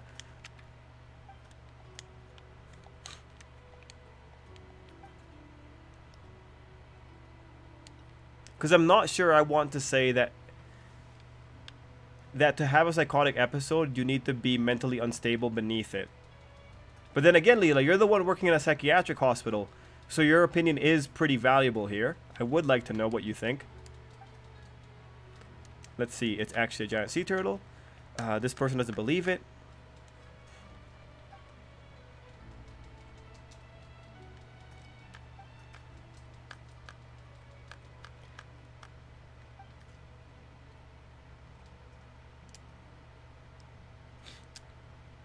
Oh, Going Road made an interesting point. That would be a pretty brutal thing. But at the same time, at some point, you have to protect yourself to some degree to salvage things. Anime says, yeah, two things about Digimon Ghost Game. 7G exists in this world. Xenon's VA is voicing Gamamon, the main Digimon series. Oh, hey, Seth. Thanks, Seth. Still wondering how Dobby got to safety, who helped him. Your theory about the housekeeper may be true and took him to a hospital and where all for one doctor was in charge. Well, now I'm wondering who's the plastic surgeon. But yeah, no, man, like, all I can think of is the housekeeper. Unless that kid ran off and met a hermit. I mean, there's still a few people that we don't fully know.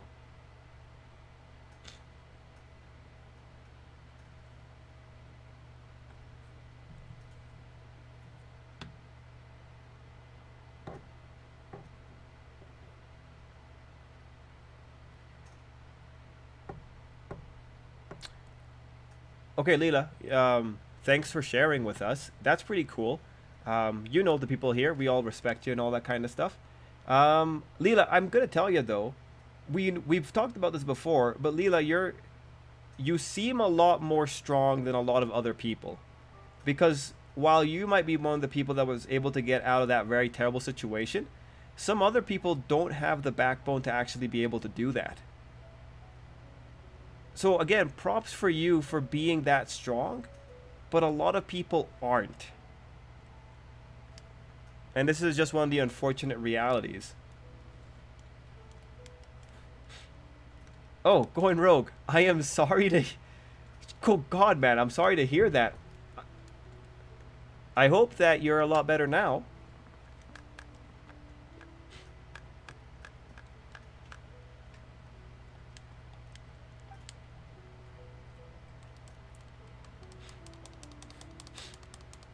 Oh, okay, yeah. Then in that case, Leela, with that final thing that you said, anyone can have a mental breakdown, but there are some people that are more susceptible to it.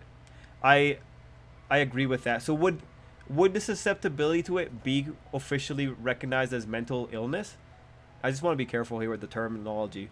But otherwise, yeah, no, I agree with you on that one, Leela.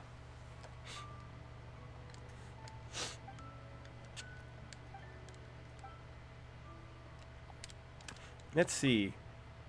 Chased Lunar Leviathan all his life. Okay. So this girl's going to continue looking for this mysterious Lunar Leviathan. I really hope it's a turtle. Well, family house. Gotcha. Gotcha, Gordon Rogue. And Gohan had said, I have my issue with how the author handles stuff with Endeavor and his wife. I just think the author could have done better in general. You know, I think really when it comes to Endeavor, we've talked about this before, but I think the issue with Endeavor is just the author made him way too terrible at the beginning, and then I don't think the author had the. I think the author had a very tough time trying to walk him back. And I think I'll talk about this when it comes to the final analysis, but like when you look at Endeavor's situation, from the perspective of the narrative, what the author has to do is actually very tricky. See, Leela is on Endeavor's side. A few other people are also pretty happy with Endeavor. Endeavor's a very popular character. From the narrative perspective, the author had to create a situation where a person had to be able to say like, okay, I can see how Endeavor has some blame here, but the author also had to make sure that he could create a situation where a person could be like, okay, I want to see how Endeavor atones. And to be able to say, I want to see how Endeavor atones, a person has to be invested in the character and ultimately care about the character. So the author had to both show the justifications for why he was terrible and also had to show why it was worthwhile for a reader to say, I want to invest in this character and see how he turns out. It's a really precarious situation to be in. Because, like, ultimately, these kind of situations, because they're so close to home, they're not going to be easily interpreted. So, pardon me. Very tricky situation. When we look at the results, Endeavor is still very popular, and we have people like Leela who do go out and defend Endeavor very well. So you can definitely say that the author has succeeded to some degree. Ideally, you do want readers to defend your choices. You want readers to defend the character that you want defended. But it's a pretty bad situation just because of how this ultimately shook out and because of the optics. Like, the author could have been clearer in some spots here, or he could have tried and not made Endeavor that terrible. Or he could have tried to make Endeavor not look that terrible. White Despair says, one thing I'm curious to see is if we'll find out what Skeptic's one failure in life was. I agree. We might be encountering the villains again soon, so maybe we'll learn what it was then. It's also dangerous dealing with mental stuff in the story they're writing. They have to have some understanding of mental health. It would be like someone going to weapon details of a weapon, but really not knowing much about the weapon in real life. Yeah, it's pretty precarious.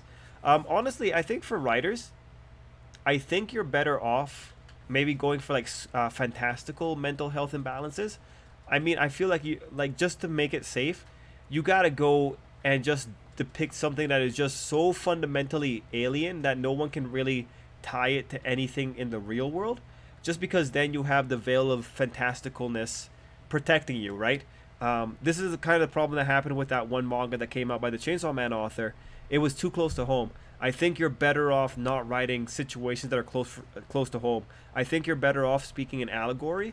I think you're better off using symbolism or metaphor, or maybe using audacious situations.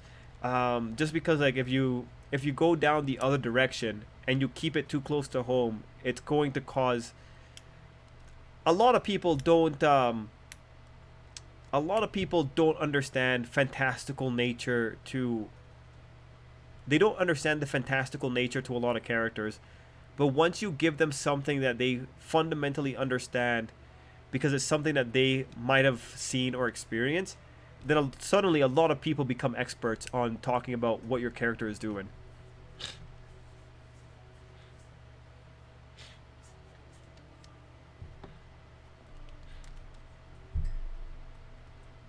To add my Dobby thoughts, why did Endeavor think to send his child for help? I feel Ray stay for Toya and his death make it worse. Um, Japan has a weird culture when it comes to mental health. That's the reason why. I think it helped when Horikoshi had All Might compare Endeavor to Bakugo and say they were similar. The Otome also helped with Endeavor's character.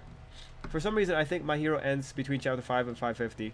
Some things are still unknown, like who are Dobby and Toba's benefit. How did All for One brother die and how he reacted? Deku's family? Yep. I still find it funny how Bakugo acted similar to Endeavor and Shoto still saw him as a friend.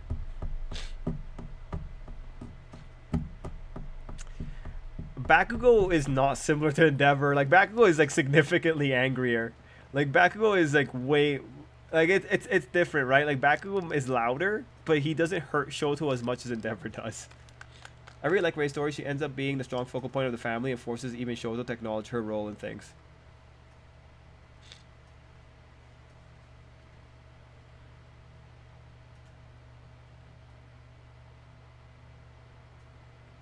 Oh, you know, see, Seth, like, I disagree with this because I was looking at that and it's like, I understand liking Ray's story, but what you say about her is like the big sign of like, this isn't working.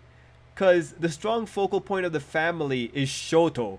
Because if we're talking about what Ray forces everyone to look at Shoto as the reason that the family is safe.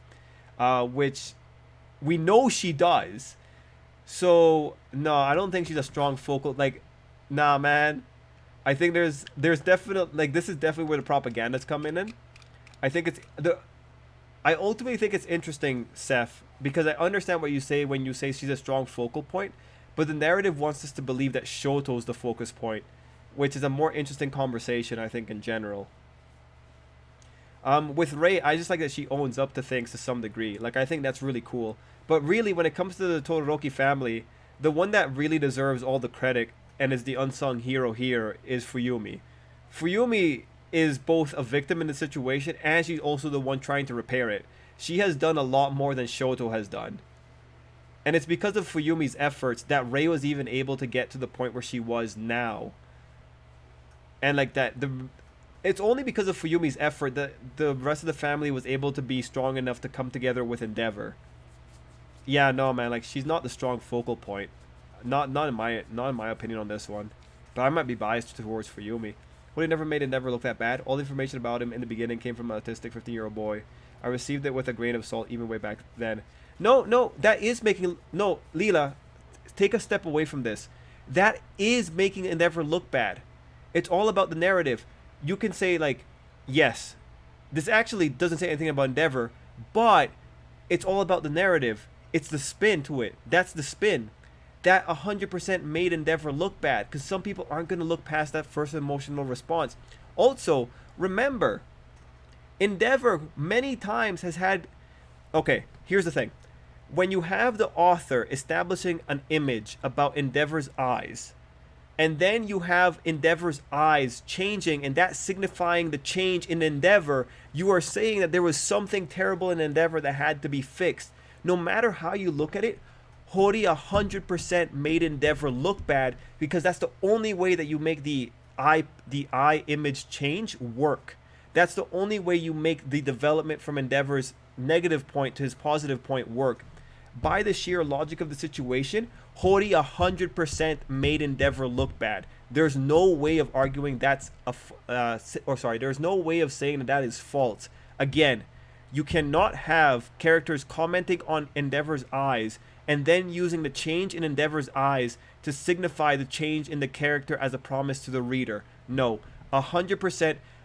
Horikoshi went in there making Endeavor look like a villain, and he did that through Endeavor's early depiction. He did that through Shoto and Shoto's story of him, and he also did that through the way Inasa looked at Endeavor. And ironically, he used Inasa, or I think it's Inasa. That's how you pronounce the name? He also used Inasa to show that Endeavor had fundamentally changed. Nah, there's no way to look at it, Leela. 100% Endeavor was depicted badly at the beginning because Horikoshi needed a villain. In the same way he did it to Bakugo 2. He does this to a lot of villains. He starts them up, or he does it to a lot of characters. He starts them up, he gives them a really bad depiction, and then he walks it back because that's who Horikoshi was at the beginning of Hero Academia. And so I mentioned when you're writing what you're writing to look into certain aspects. I assume we will eventually learn what Skeptic's failure was, probably because a little bit before he is captured or killed. I'm not expecting it to be anything extreme. Maybe something given similar amounts of focus to what Nemto got. I would enjoy that as well. I feel like Skeptic is going to have something to say about Redestro in general. Situation is strange with no mention of his dad. He's either important or he's not. The overhaul and Eddie story needs to be completed, and definitely the traitor and why they're evil. I admit I hate Leela's take. It actually undermines what makes Endeavor so interesting, but awful to call Shoto autistic. But by that standard, Shoto's strength comes from Deku, so... Yes. I mean, the story says that Shoto was fundamentally changed by Deku. The story says fundamental. I don't know what you're talking about there, Seth. I don't know what part exactly you're responding to, but yeah, no, Shoto's strength does come from Izuku. Like, Shoto even thinks back to Izuku as being the one that allows him to be who he is right now. Poor Fuyumi, she needs to be given more credit, try to keep the family together. I mentioned Tai. One of my issues with My Hero Academia is the traitor stuff. It's been dragged out too long, kind of like a bad soap opera. Fuyumi is the reason that family is in one piece. Fuyumi is the heart of Totoro. From the very beginning, I questioned Shoto's story about his family. How could he know his father forced his mother to marry him? Then when I saw what she did, I was like, he should be mad at the mom.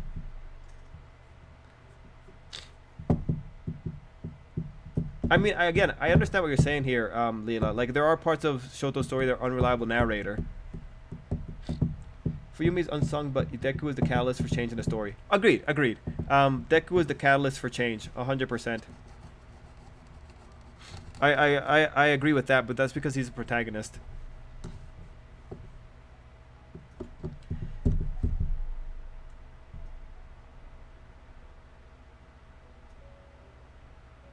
Oh, White Despair. I did answer that last night right before I went off. You were asking if it was subconsciously holding back his quirk. That is the final That is the final line in Viz as well.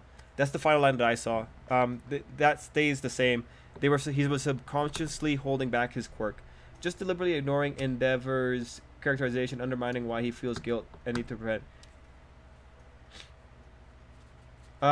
Seth, I assume that you're referring to Leela, because I was on the point of saying that Endeavor was depicted badly. Traitor story lasted so long, and the issue with Izuku's father, we don't even get a phone call. He could have easily made Inko a single mother. Either his dad's nobody or someone important. Why would Dobby care about a useless woman like Fuyumi? Endeavor's eyes, really? Who cares? Endeavor can't help the way he looks. Just like people said twice had scary eyes. Yo, Leela. No, Leela. This was the author's intention. No, man. Nah. You're looking at this too much from the perspective of the characters, and you're devaluing the characters. No, you have to look at the author's hand in this one, Leela. The author's hand 100% is the thing. When you're using the eyes as a narrative tool, you're 100% using the author's hand. You can't look at this from the perspective of the characters.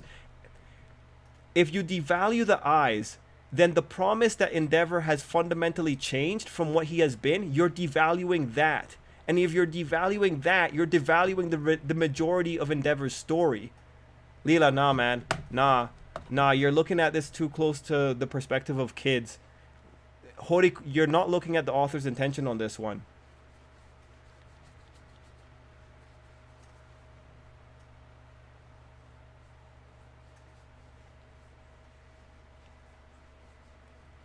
He's not kicking him. Let's see. I like how Shoto's family also parallels Shigaraki's family. He is now kicking himself on how hard he went with Bakugo, but unlike Eraser, he can't BS it. Let's see, Ty, the only thing is because Fuyumi is the only one trying to bring it together. I'm going for 3 and 3 and sorry. Oh, have a good night, the 3. The eyes are windows to the soul. A few people were a bit disappointed about Dobby's flashback because it makes Endeavor less evil. It wasn't even his fault why Dobby became a villain.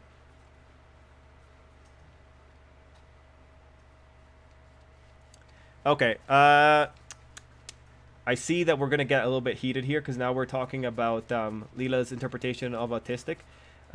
Let's just calm it down, guys. At the end of the day, we're just talking about Endeavor. And ultimately, Leela just wants to make the point that Endeavor is not the monster that everyone makes him out to be. As Poison said, people are disappointed in Dobby's flashback because it makes Endeavor look less evil. It wasn't even his fault why Izuku became... Oh, me too, Mega Green Kirby. Yeah, like Poison said, at the end of the day, that flashback ultimately served to show that it was a more nuanced situation. I think we can all agree with that.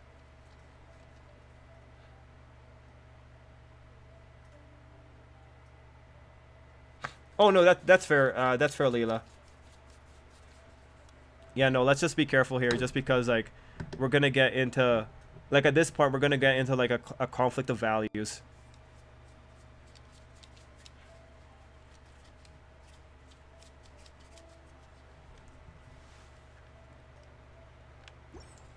And at the end of the day, you know, we're all friends here. We're all nice people.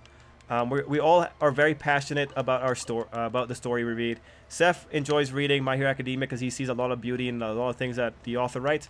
Leela really enjoys Endeavor. At the end of the day, we're all fans of the same story. And at the end of the day, we're all people who like to appreciate the nuance in the story. And at the end of the day, I think it is a worthwhile thing that Hero Academia does develop this many interpretations from it. Sometimes, I know, Rogue, I'm just repeating a line Dobby said about the woman and family being useless. Sometimes I really wonder how the story would have been if the author had stuck with the original ideas for Bakugo and Endeavor. They both are introduced as such monstrous people. Yeah. Horikusa is a spoiler, then I would assume this stat is important, otherwise he could have been giving info about him casually. I really hope that the dad is just some normal person. And guys, once I'm done with this storyline, I think I'm just going to call it, just because it's late and I'm pretty tired. And then we'll be back tomorrow. Hopefully tomorrow will be a little bit better.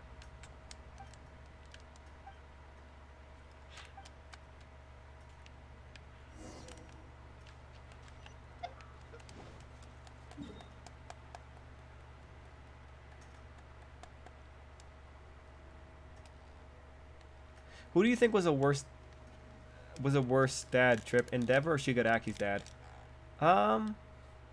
Wait. Let me just read White Despair's thing. Interesting when you consider Bakugo's original draft had to be a nice guy and never was originally intended to be one of the UA teachers. Yeah. Yeah. It is interesting.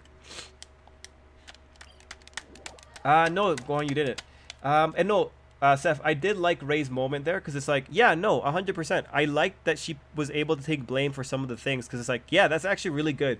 That's good self-awareness from the author. I'm really happy that she was able to take some of the blame there. Like, I think it was ultimately really good. Would you classify Izuku as ego-driven?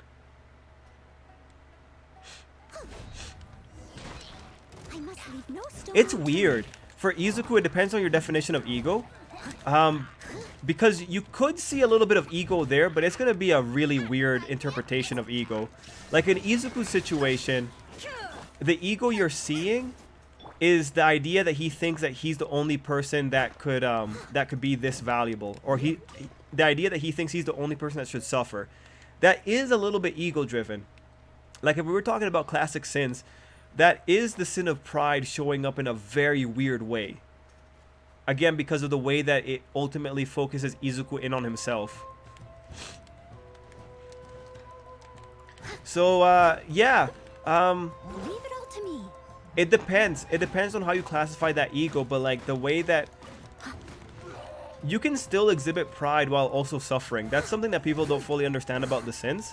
Is that the way that they work is that you could have these really weird interpretations of what you're ultimately doing there.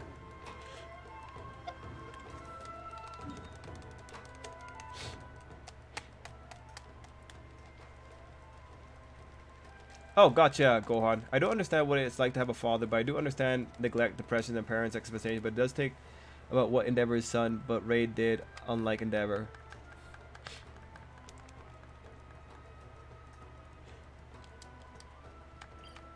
I'll go more into if I remember. I'll have to write it down for tomorrow. Okay, gotcha, Gordon Rogue. I saw some people online who were legitimately shocked to this point that All Might wasn't actually Toga in disguise. Seeing that just made me roll eyes in disappointment at the fan base. And this is why Horikoshi has to be on the nose, right? This is ultimately why Horikoshi has to do the things he does.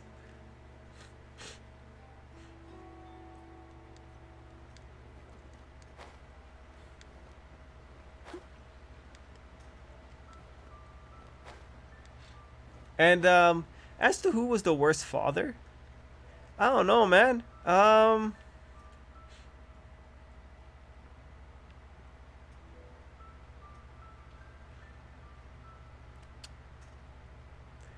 I would say Endeavor. Only because we know that Endeavor practiced extreme isolation for the kids. And with Shigaraki's father was that he had pretty much a trigger word on heroes. It's hard though, man. Like, it's hard. Because they have negative problems in different directions.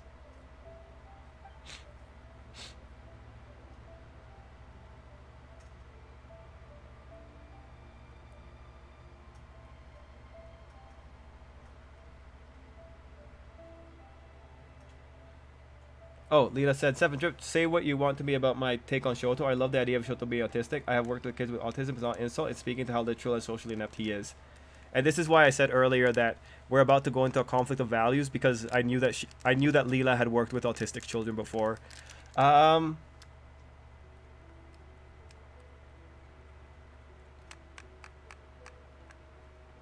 Oh, and then Leela said, Trip, you don't have to protect me when it comes to my views and how people in chat treat me. I ain't no punk, but thank you. Nah, Leela, I know you can defend yourself, but it's more of an issue of the health of the chat. It's just better to nip these things in the bud.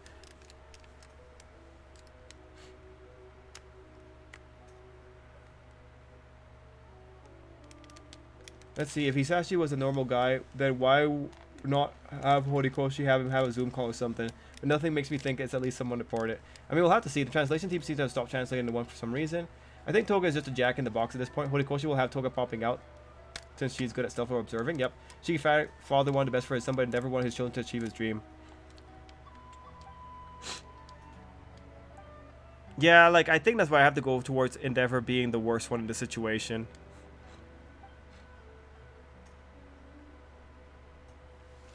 Oh, and oh yeah, and no worries, White Despair. And yeah, Leela, I respect you too, man. I respect you, and I understand where your perspective comes from on these things. Just to make it clear, Leela, my final opinion here with regards to you, I don't think I go as hard onto the Endeavor is blameless line. But again, I do largely agree with the small nuances that you point out.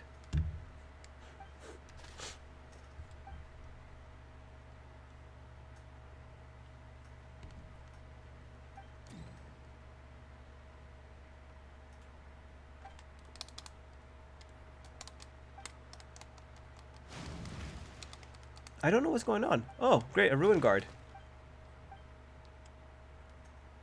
Anyway, with regards to Toga, I'm not too sure. Nope, nice and spicy. I really don't think Toga's coming back until it's time to go save Shigaraki. I don't think we're gonna see her until then, honestly, because it's just like that's where she's gonna be useful. Into the fire.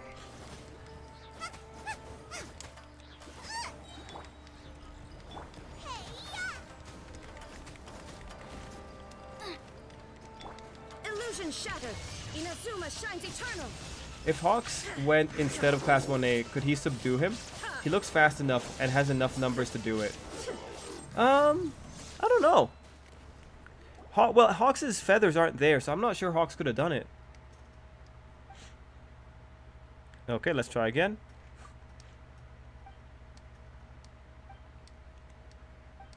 Oh, she's given up on this catching this fish.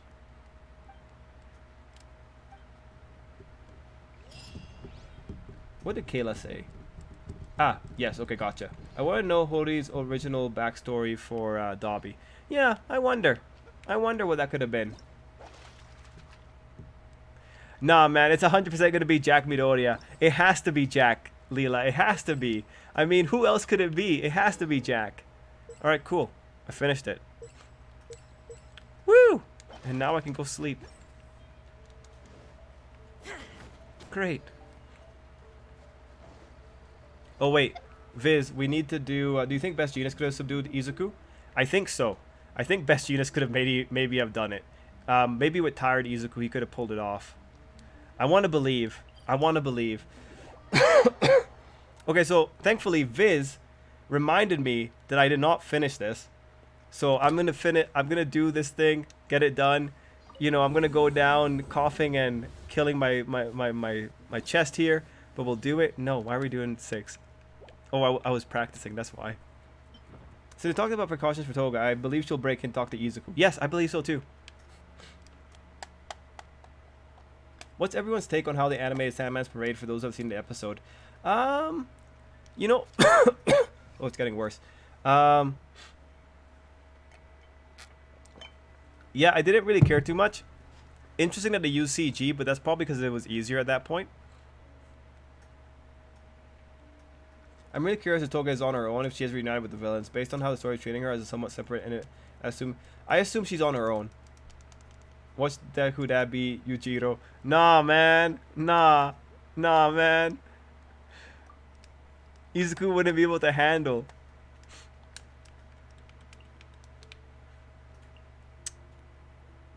Yeah, I don't think I who do I wait? What team do I want to use here?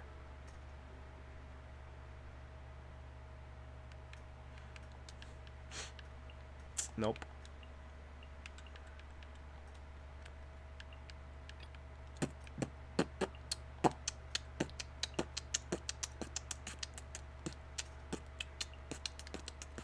Alright. Cool. Best episode that was easily Shigaraki Origin. Yeah, it was good. I really enjoyed Shigaraki Origin. Unfortunately, they had to remove a few things, but yeah.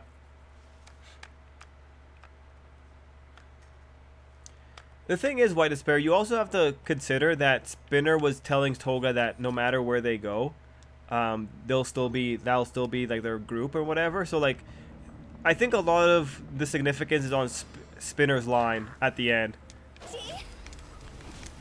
What the heck? Oh, there we go. Controller wasn't working for a second. Higher, pants on fire. Quit it. Think you can get away? It's been a while since I've done Abyss, man, so I had to like just practice a little bit. No, my sword. Man, I can't believe I didn't do Abyss though. Like, how stupid.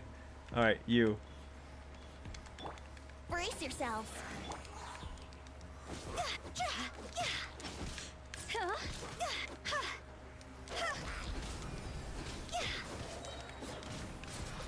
Time to go. Alright, cool. Time for takeoff. Rain outlines your... Let's spark things up. I remember that there was one Abyss stage that's a little bit annoying, so we'll have to see how I do that one.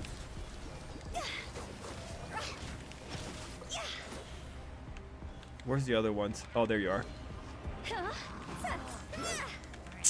God damn it.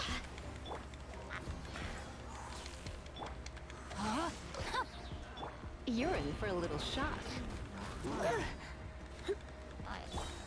There we go. Think you can get away? Try not to enjoy this too much.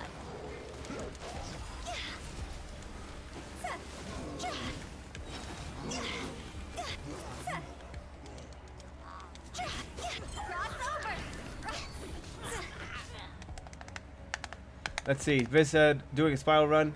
I'm not even bothering on 12. I got 9 stars on 4, 9, 8, and 10, and 11. I'm good with that. Yeah, that's pretty good, man.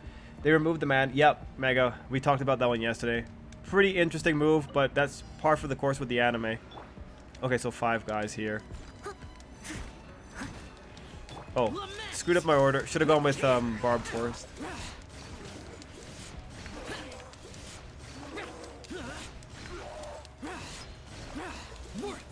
I have no idea where Toga's story heading, but I don't want it to be redeemed anyway. She's a very popular character, it's a possibility. Toga's story, Poison, 100% is going to be linked to Ochako's. That's just the issue of it. Like, Horikoshi's probably going to make Ochako and Toga have, like, one final face down. It's pretty much them two. Like, that's just how the reality of the situation, unfortunately. Let's dance. Disappear.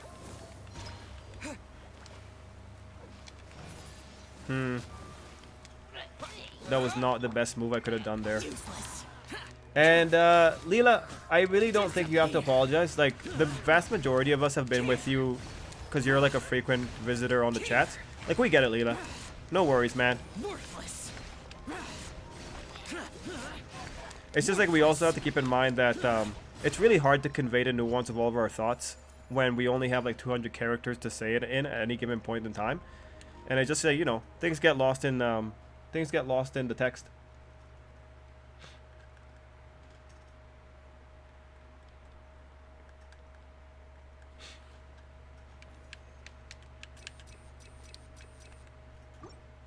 Like, ultimately, Leela, I value your perspective, and I'm sure a few others on the chat also value your perspective. And like we've said, Leela, you're... like we've said since the beginning, Leela, you're different. You're born different. You're a tougher lady, man.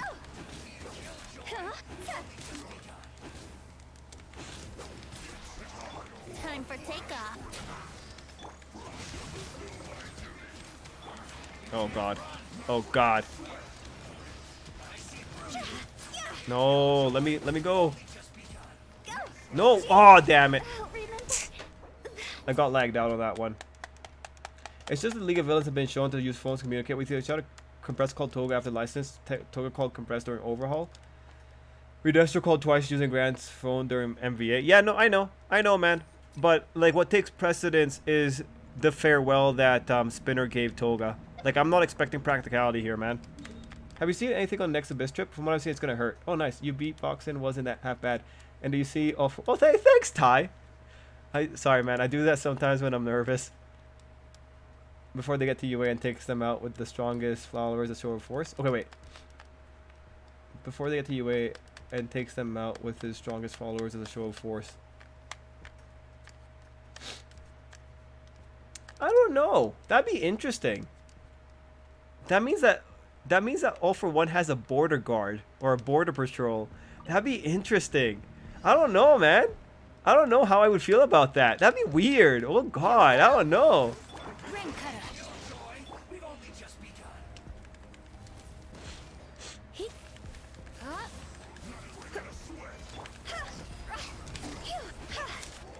Nice.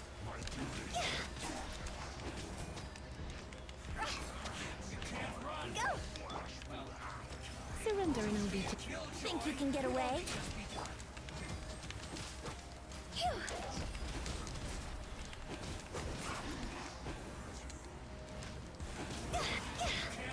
This isn't good. Huh. Woo! Who's next? Is there another water one? Oh no, shoot. Body and mind. Yahoo! Okay, this one's gonna be a little bit trickier. You've been a naughty boy. Oh, there we go. Okay. That's exactly what I need. Time for takeoff. Wouldn't gliding be faster? Here we go. Oh, damn it. My soul. Oh no. I screwed up, boys. I screwed up, and girls. I screwed up. Higher, higher, pants on fire. See?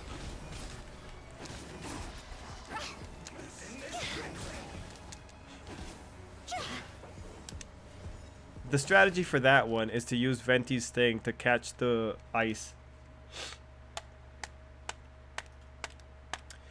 Let's see. Believe that they'll announce season 2 for Realist Hero. I need to watch the entirety of the anime, but they did a 1-volume, 1-season adaptation, which means that they should be confident in it. But I don't know. Leela, I'm not gonna lie. I had the exact same question. Like, actually, how did you get it? Leela, the only way it makes sense is that they were not watching the league the entire time. So these idiots did not surveil the league. So again, it's consistent with the idea that that Redestro's group got beaten down because they got hasty.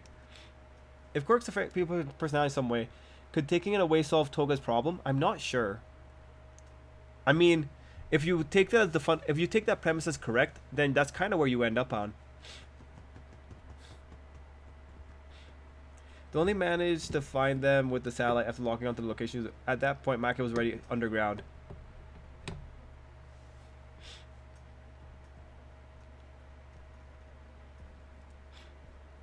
Oh no, man, Leela. I think one should, like, well, the reality is your perspective's gonna color your interpretation. I think like the good example of this is just, you know, when we were talking about the eyes, you know, the eyes from the perspective of a child, like, you understand why you said that the eyes don't really matter when it's from the opinion of Inasa.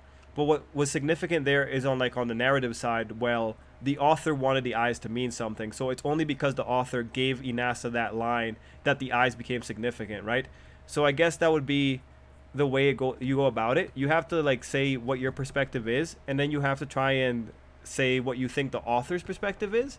I think that's like an easy way of trying to separate it, because at least then when you're doing the separation, you're separating it into what you believe and what you think the author believes. And I think that makes it a little bit easier because it's more of a back and forth. It becomes more of a conversation with your idea of the author.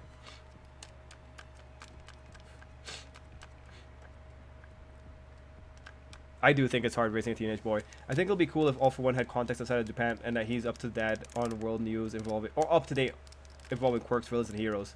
What are your thoughts on Realist Hero so far? I think the adaptation has been really nice. And I enjoy what I've gotten from it. They've done some material expansion as well, which I really appreciated because they kind of had to do that for a Realist. And it's, you know, it's a low budget isekai, but Realist is a thinker kind of series anyway, so it doesn't really need a lot of budget. Ultimately, I'm pretty happy with Realist.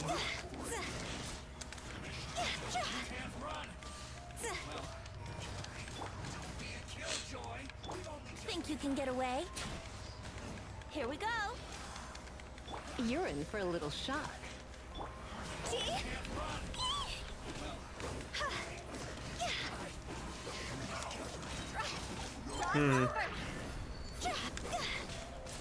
Okay, so this is gonna take some extreme timing on my part to get this right.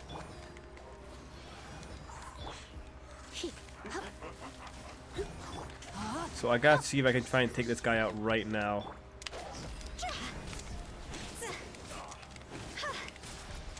No, no, no, no, no, no, no. Ah, damn it. Okay. Oh, nice. He died. Don't really know how that happened, but he died. Let's spark things up a little. Time for takeoff. There we go.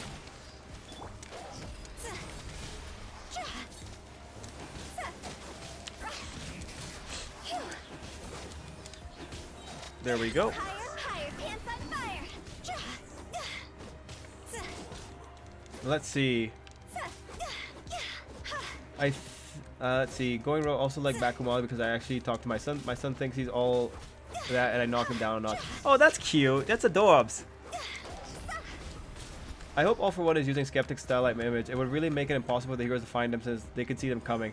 Yeah, if All For One's smart, he's using the satellites. Hey guys, I have a question I'd like to hear people's thoughts on. Do we think All For One is even controlling the near high-end Nomus? We know that they've been programmed to obey Shigaraki's commands and All For One's using radio waves to issue commands. I was just curious since I keep seeing people say that All For One could easily attack and take down UA right now. I think All For One could probably control the high-ends. I think. Just because, like, I don't see why not, kind of thing. But I think All For One's not attacking just because he's waiting for something. Like, at the end of the day, All For One's just a waiter, right? He'd be very good at restaurants.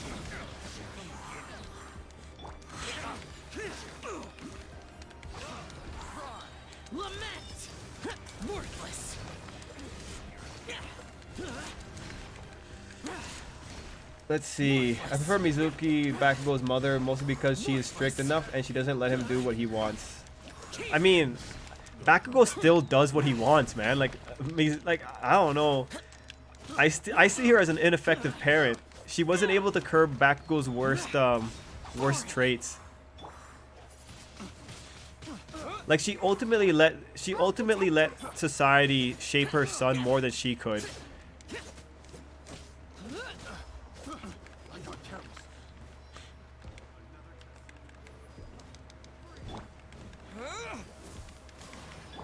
Steady as. Nice. Evil conquering. Grasshopper, boys. Grasshoppers and girls. Grasshoppers. Worthless. Worthless. Here.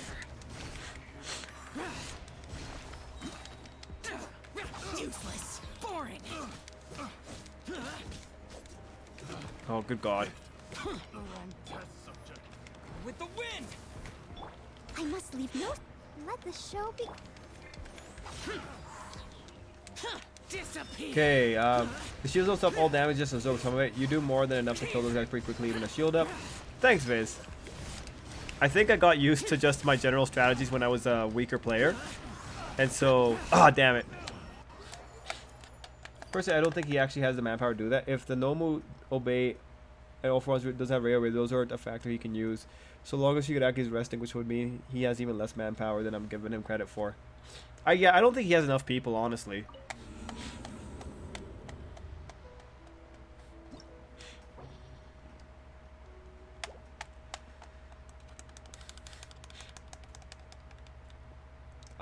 I would agree with you, Ty. If that was Bakugo's dad doing that, I think they'd be more against her too.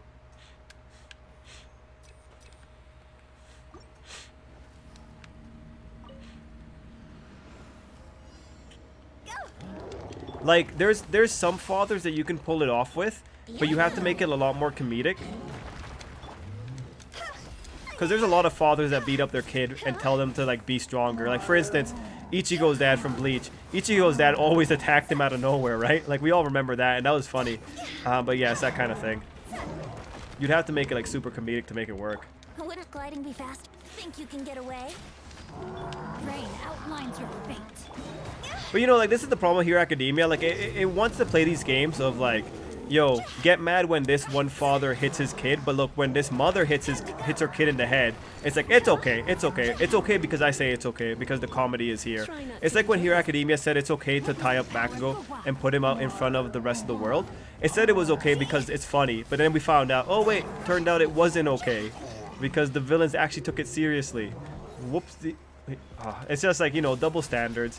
Like there's a similar problem that happens with like in romantic comedies. It's totally okay to just immediately go after beating up a guy when he does nothing in particular. He just says something funny and you hit him automatically. Like what kind of lesson is that ultimately teaching kids? That whenever someone makes a funny joke, you're allowed to hit them in the balls. And okay, this one I ultimately have a lot of baggage with because I 100% knew a girl that thought it was appropriate to hit people in the balls when they said something she didn't like. And it's like, nah, get out of here. Come on.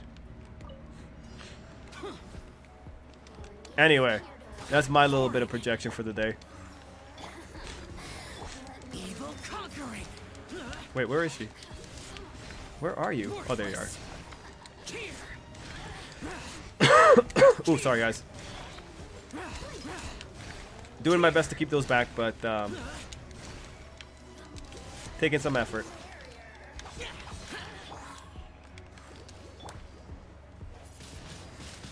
Windblade. Lament. Here.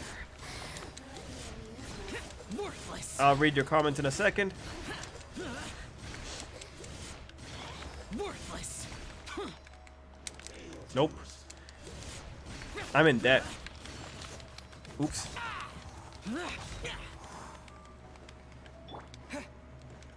Disappear. Nope. Where are you guys? There you are. Disappear. Here. God damn it. Worthless. Here. Worthless. Here. Useless. Thank God. All right.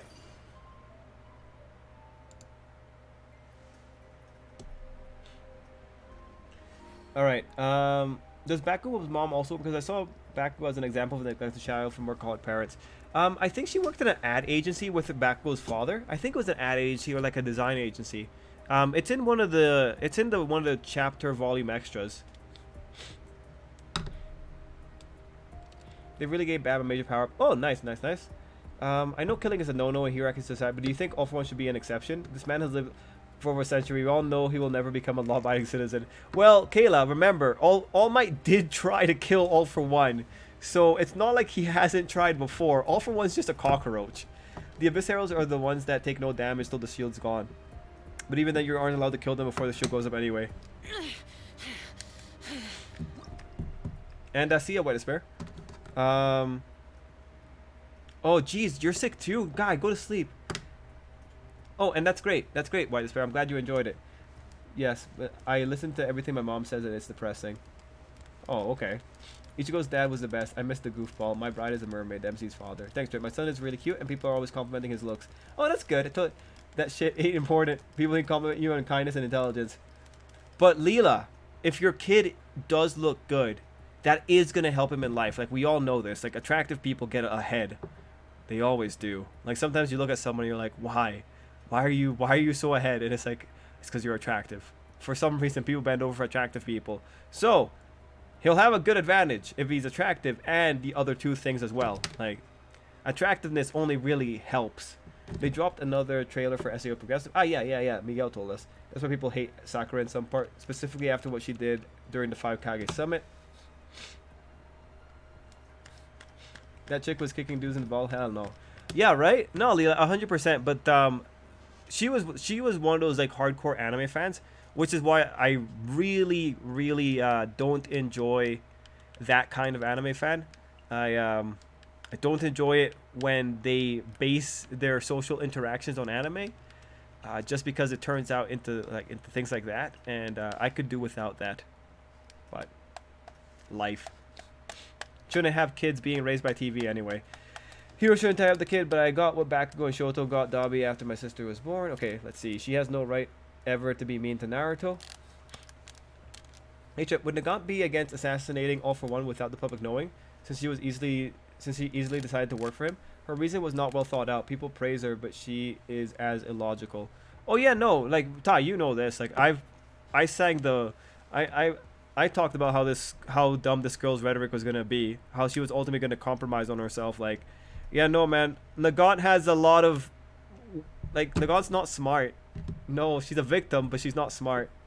Like, people want to think that because you're a victim, you're somehow smart or you're somehow reasonable. And it's like, really, the only thing that you have as a victim is your story as a victim. Your opinions don't really matter outside of your experience as a victim and everything that comes out from that experience. Like, victimhood does not somehow make you intelligent or make you an authority on anything.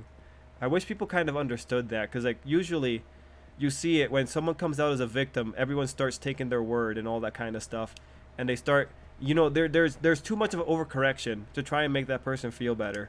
But victimhood doesn't make you any better. Especially in this world where victims make victims. And unfortunately, when you're a victim making a victim, people stop cheering you on when you aren't the most recent victim in the chain. Like 100%, people will, if you come out as a victim, people 100% will like rally around you. But if you're a victim from an earlier generation and you victimize someone else, suddenly all that good feeling is lost for that person as well. Which is also like, what can you do? Because at that point, one person has legitimately done wrong and another person has only been acted upon. It's, what can you really do? But ultimately, there's a nuance that should be going there, I think.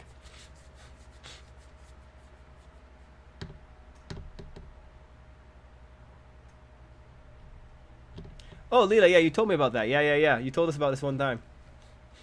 I swear Sakura's confession was the most cringe thing that happened in anime history, period. Ichigo's dad got smoking Babe Rangiku for partner, yet he chose Ichigo's mom. Well, Ichigo's mom was cute, if I recall. That's what happens in most early shonen. They exaggerate so much some traits, then slow them down as the series progresses. It's almost as if the series is growing, as if it was a teenager maturing. Oh yeah, growing the beard. That's what it's called on TV tropes, Miguel. Don't mention those things. One really messed with my room a few hours ago. Even went after me while flying, then back to my room. Okay. That's why I was wondering. All for One seems like he only had a doctor and he got to go with him, but seeing how influential he was back in the day, I would assume he has many people on his side. Yeah, we'll have to see. Everyone that says that I hate that because Hody said they work in design, and I always thought it was graphic design. I think it's graphic design too, Leela. That's why I said like either an ad agency or a design agency.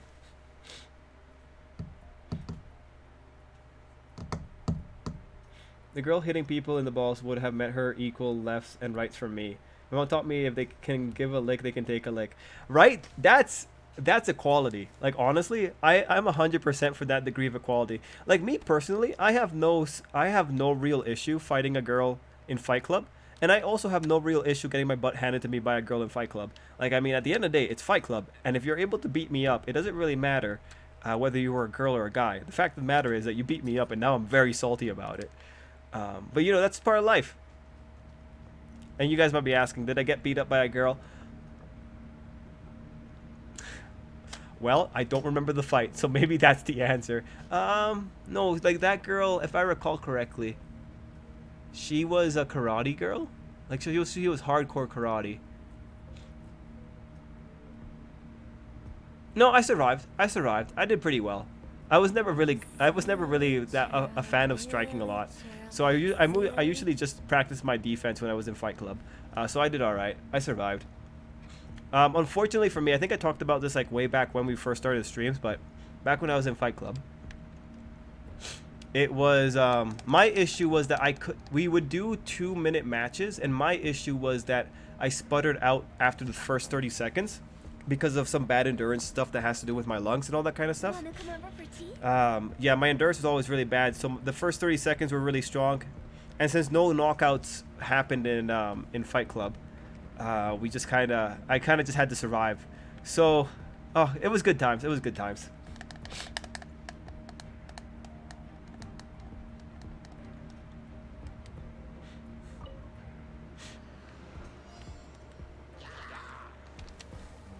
Tea?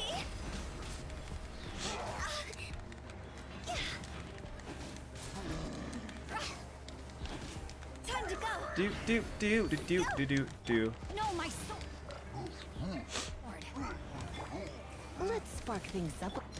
Let me weave you a verse. Huh? Think you can get away? Yeah, I don't think Yo, Viz, I don't think I'll be able to do all the ones I want to do here, man. I'm already getting like, I'm like super fatigued. What's left? Oh, there he is. Rain outlines your fate. Let's see. Because I think I can look away. Trip, you're right about attractive people. However, I want my son to grow up and be a good man who has substance. I ain't raised a shallow person. Oh yeah, no, obviously, right? You know, I have no problem with people that are really attractive and also very nice. I think those are the best people, right? Oh Here god. we go. I know this one. This is gonna be tricky. Time for takeoff. Damn Wouldn't it. gliding be faster? Tea? Higher, hands on fire. Where's the other one? There he is. No, my sword. Come a little closer. Let's play. Surrender and I'll be gentle.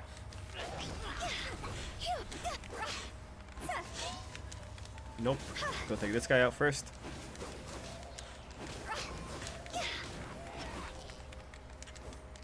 Oh, come on, come on, come on. Just survive, just survive. Think you can get away? There we go. Time to go. Yay.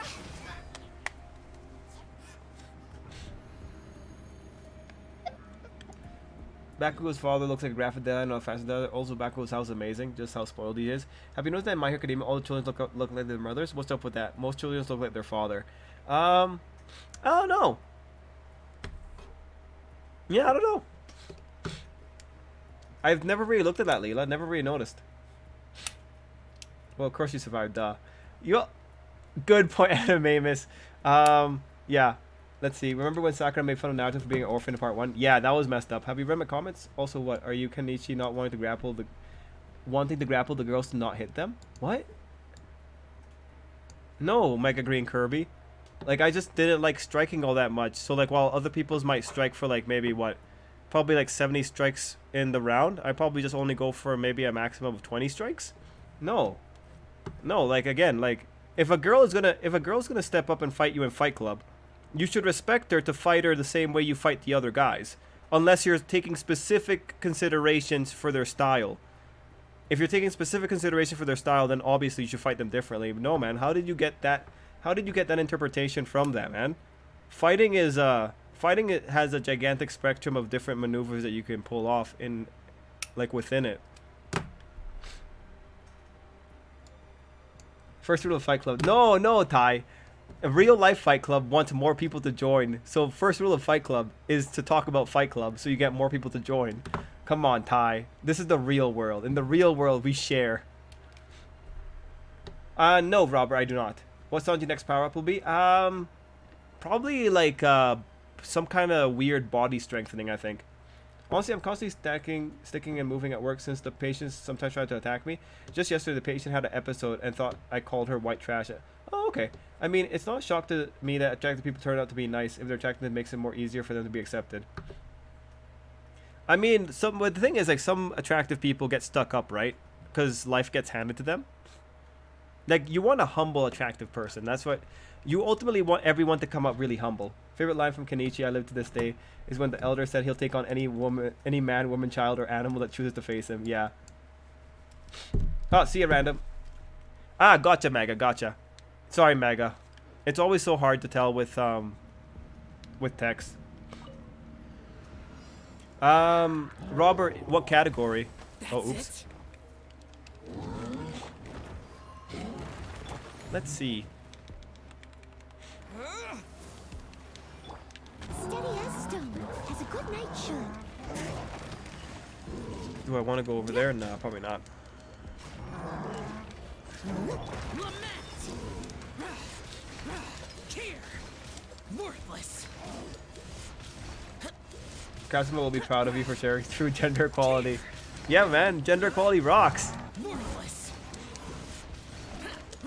Getting your butt handed to you by a really, really scary girl is really worthwhile. It really, like, first off, mostly it's worthwhile just because, like, shit, you know, it's always good to suffer defeat, because then you're like, ah, now I can improve.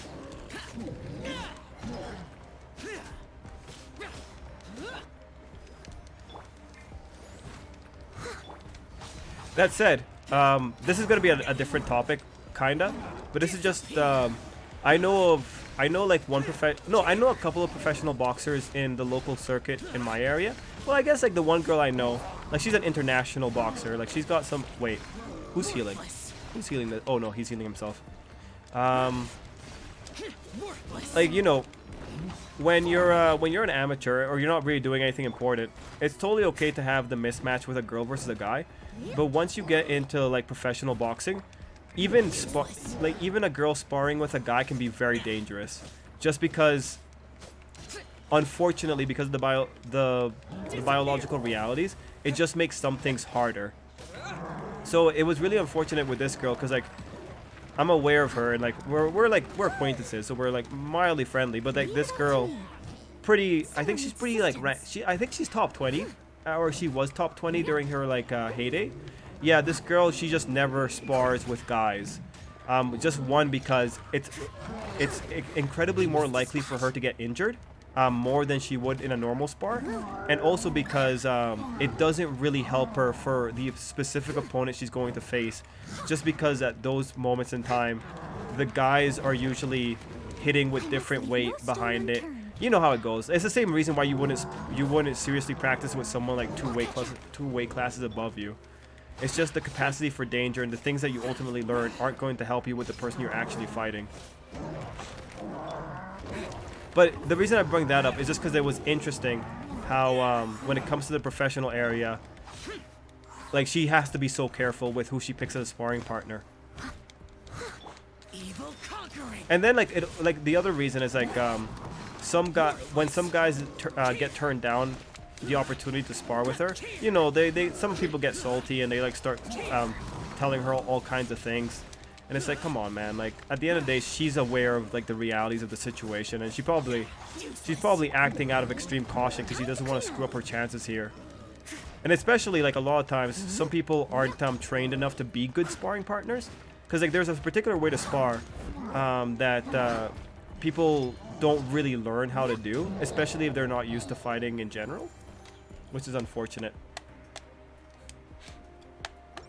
Any category? Robert, this is kind of tough in general, Robert. And I'm not sure what you're asking Kirby based in. But yeah, I don't really have any favorite waifus. I mean, just what I can think of here, pretty much any older lady, Robert. Pretty much any older lady. Like, yeah, I'm good like with any 40 to 50-year-old, honestly.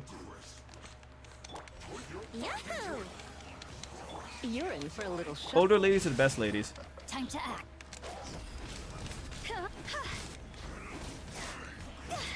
Like, if you show me a teenager or like any kind of young adult, I'm just gonna 100% say no, because it's like I don't want to deal with that immaturity, man. I want to be the immature one, not the other way around. Like, God. Ring cutter.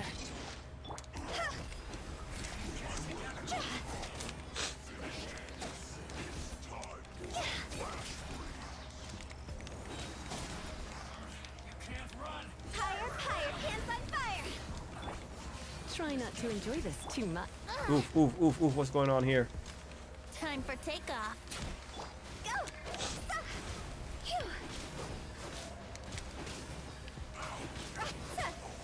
Oh, my deck collector showed up. Nice. Rain outlines your fate.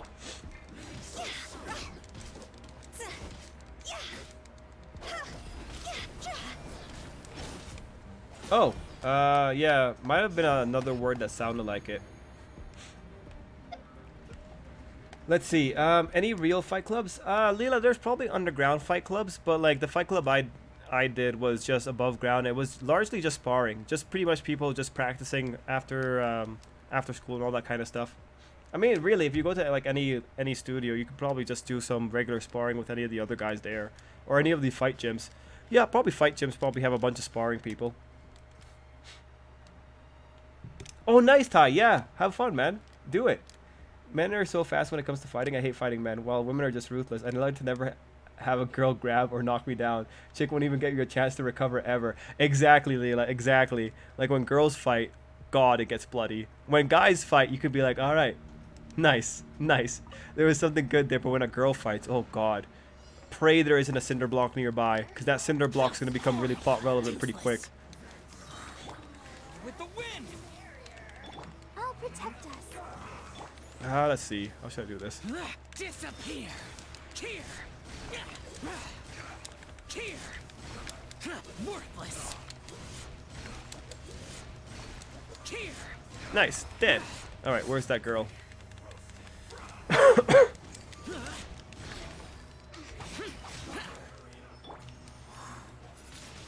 Oh, I see what that guy does now. Alright, cool, cool, cool.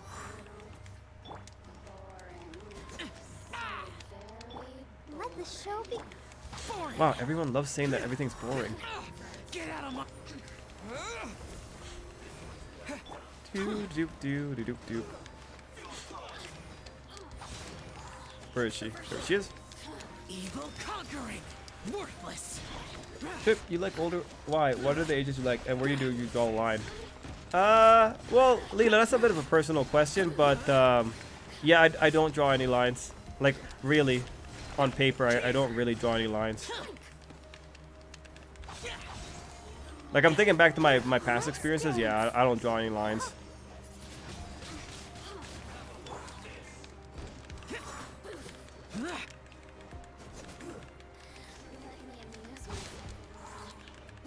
If you ask my sister, she might say I like women a little bit too much, though. Like there was a pretty nasty period like a few years ago when my sister said something very mean to me that I still carry to this day. But I'm not gonna give you guys that much information about my personal life. Useless. I'll protect us. Huh. Huh. Huh. Yeah. Disappear. I remember a guy I was sparring with in MMA and had him in a rear naked chokehold, and he suddenly wait. He suddenly bit my arm. He did plenty of dirty things with others that eventually got him kicked out. Well, that's a dick. Like, come on, man. You gotta respect the rules of the spar, man. What kind of men have you fought? Oh, Skelly. Oh wait, that's asking Leela. Yeah, when fighting men, they will be like, "Hey, yo, I think you had enough," and stop. Chicks, not so much. Trip, how can I work on my speed when it comes to fighting? Leela, I don't know. How much time do you spend punching every day? You probably need to be punching a lot. Yeah, no, Leela, Leela, you need to develop like a particular muscle right here, right underneath. It's on your back, and it's right underneath your arm. Like, cause that's one of the important punching muscles. You kind of need to develop that muscle to be able to like really at least hit fast and hard. It's also going to depend on how much weight you're dealing with, Leela, because like the more muscular you are, the slower that punch is going to come out unless you have some specialized training for it. Otherwise, Leela, you're probably just going to have to punch every day. You're going to just have to spend every day, do like maybe 1,000 repetitions of just basic punching, just to get your arms used to it. Oh, Leela, that's very kind of you. Like, there's no training in context where a dude will be any more merciful than a girl. The wings. Ah, thank you, Skelly. Footwork's also very relevant. Yes, footwork is very relevant. This isn't good. Go. Yeah. Cross over. Like, I'm not sure his speed's gonna be worth. It's kind of hard. Like, really, for these kind of things, you probably want to go for a full balance approach on that one, Leela. You probably want to train up from the start, kind of thing.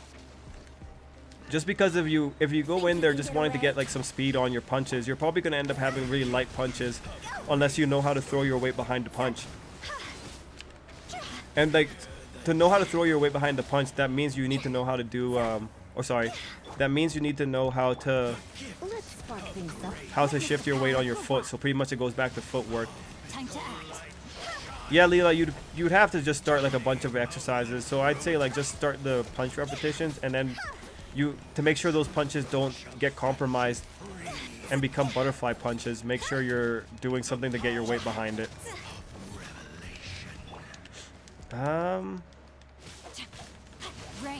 I guess a boxing gym would probably be one of the best places to go for this kind of thing. I'd probably say go straight to a boxing gym if you need, or look at boxing advice in general if you need to get some idea on how to do that. The boxing exercises will probably be the best ones for this. Here we go.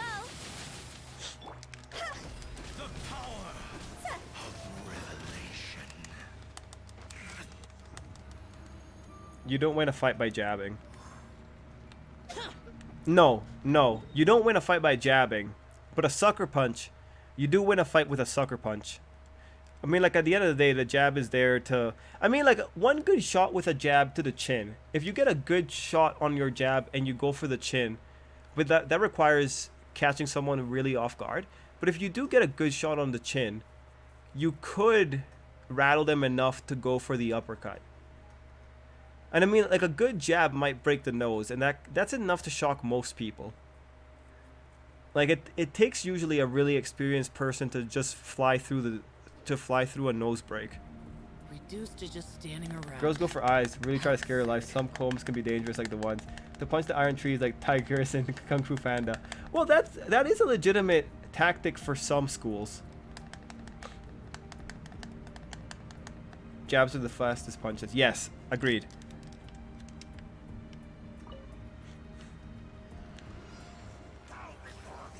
Oh, nice.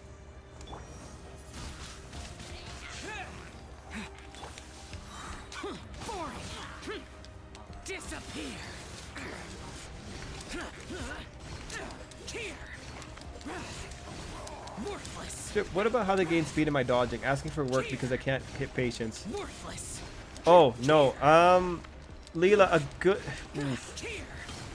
Leela, a good part of dodging is prediction, right? So a good part is prediction.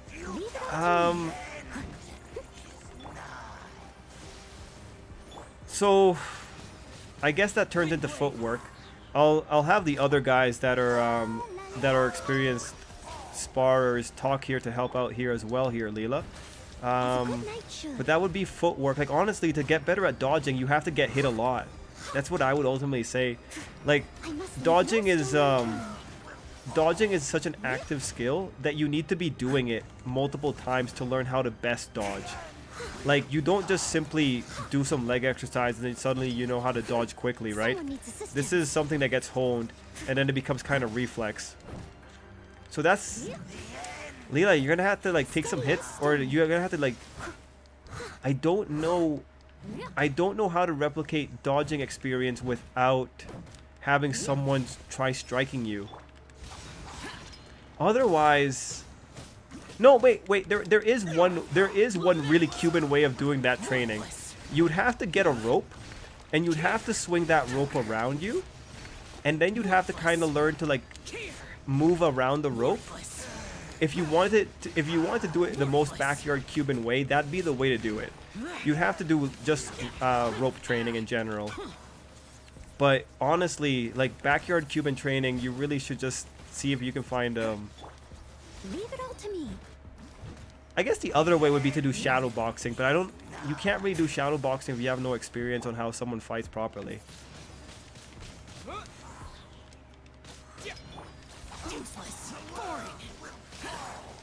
Yeah, like, I don't know. I don't think there's any real substitute for this one. Like, the only reason I got really good at blocking and all that kind of stuff is because my dad and me always boxed since I was like 3 years old, right? So I had it ingrained in me from a really early age.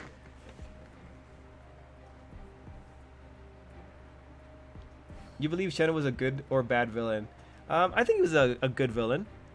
You're also supposed to release a breath with each punch, right? I don't know, actually. I've never thought about it.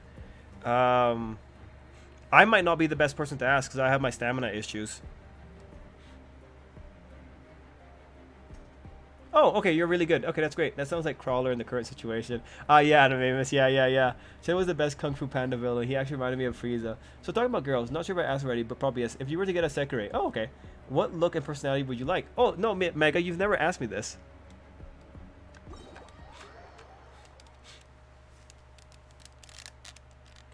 Ty said, best training for dodging is just sparring. Experience is the best key, and your body will get adapted to it. Agreed. That's a boxing thing, yes. But Kirby, I think I'd be good with a girl like Kazuhana. Like, I can't even say that out loud without just 100% smiling. Oh, how embarrassing. Nah, it's a lady like Kazuhana, clearly. Someone like her. The wind one. That's how it goes. I know, I'm basic, but come on. I just said my prefaces out loud. Older girls for the world. Or, sorry, older girls for the win.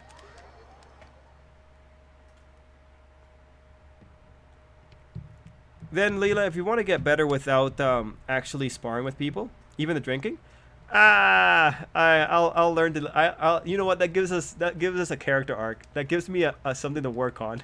Clear skies can do nothing to hide the brilliance of lightning. Divine. But good counter, Kirby. Good counter.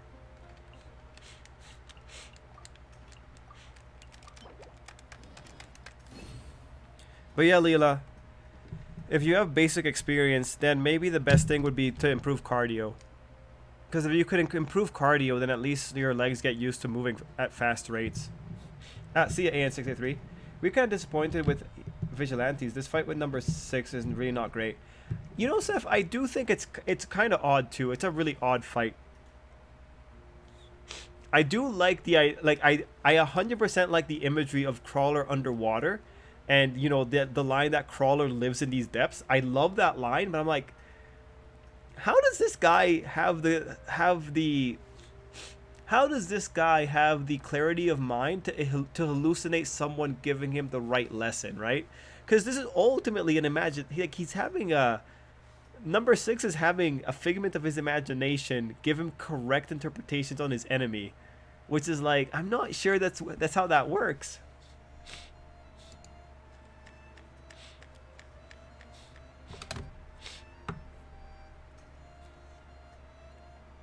And no, Mega Green Kirby, I did it. For me, a girl like Merida or Miracle. Yeah, I know I'm a sucker for underfit. Ty, but I respect that about you. All right, guys. Like, we went on for a little bit longer than I thought, but I am legitimately sick.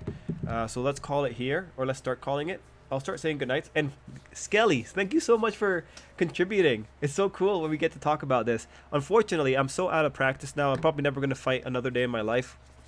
I won't be able to talk to you guys anymore. I'll only ever have my experiences in the past. I don't know. Unless I go back and maybe join MMA or something. That'll be hilarious. Have you read the latest chapter? It's a vestige? Wait, so it's a vestige. That's interesting. Good night, Mark. I just don't believe he can subconsciously dodge blows from a guy with a quirk that lets him dodge bullets just because he fought little in the streets. Oh, okay. I get ya, Seth. I get ya. I get what you mean now. But yeah. Good night, Viz. Good night, Leela. Good night, Seth. Mark, Viz, Mega, Skel, AN683, Ty, Animamus, and Gotcha Animamus. And yeah. Alright, cool, guys. Thank you so much for being here. Oh, I'm about to sneeze. Robert, have a good night too. Thank you all for being here. It was wonderful. You guys all rock. Ending the stream in 5, 4, 3, 2, 1. Till next time, everybody.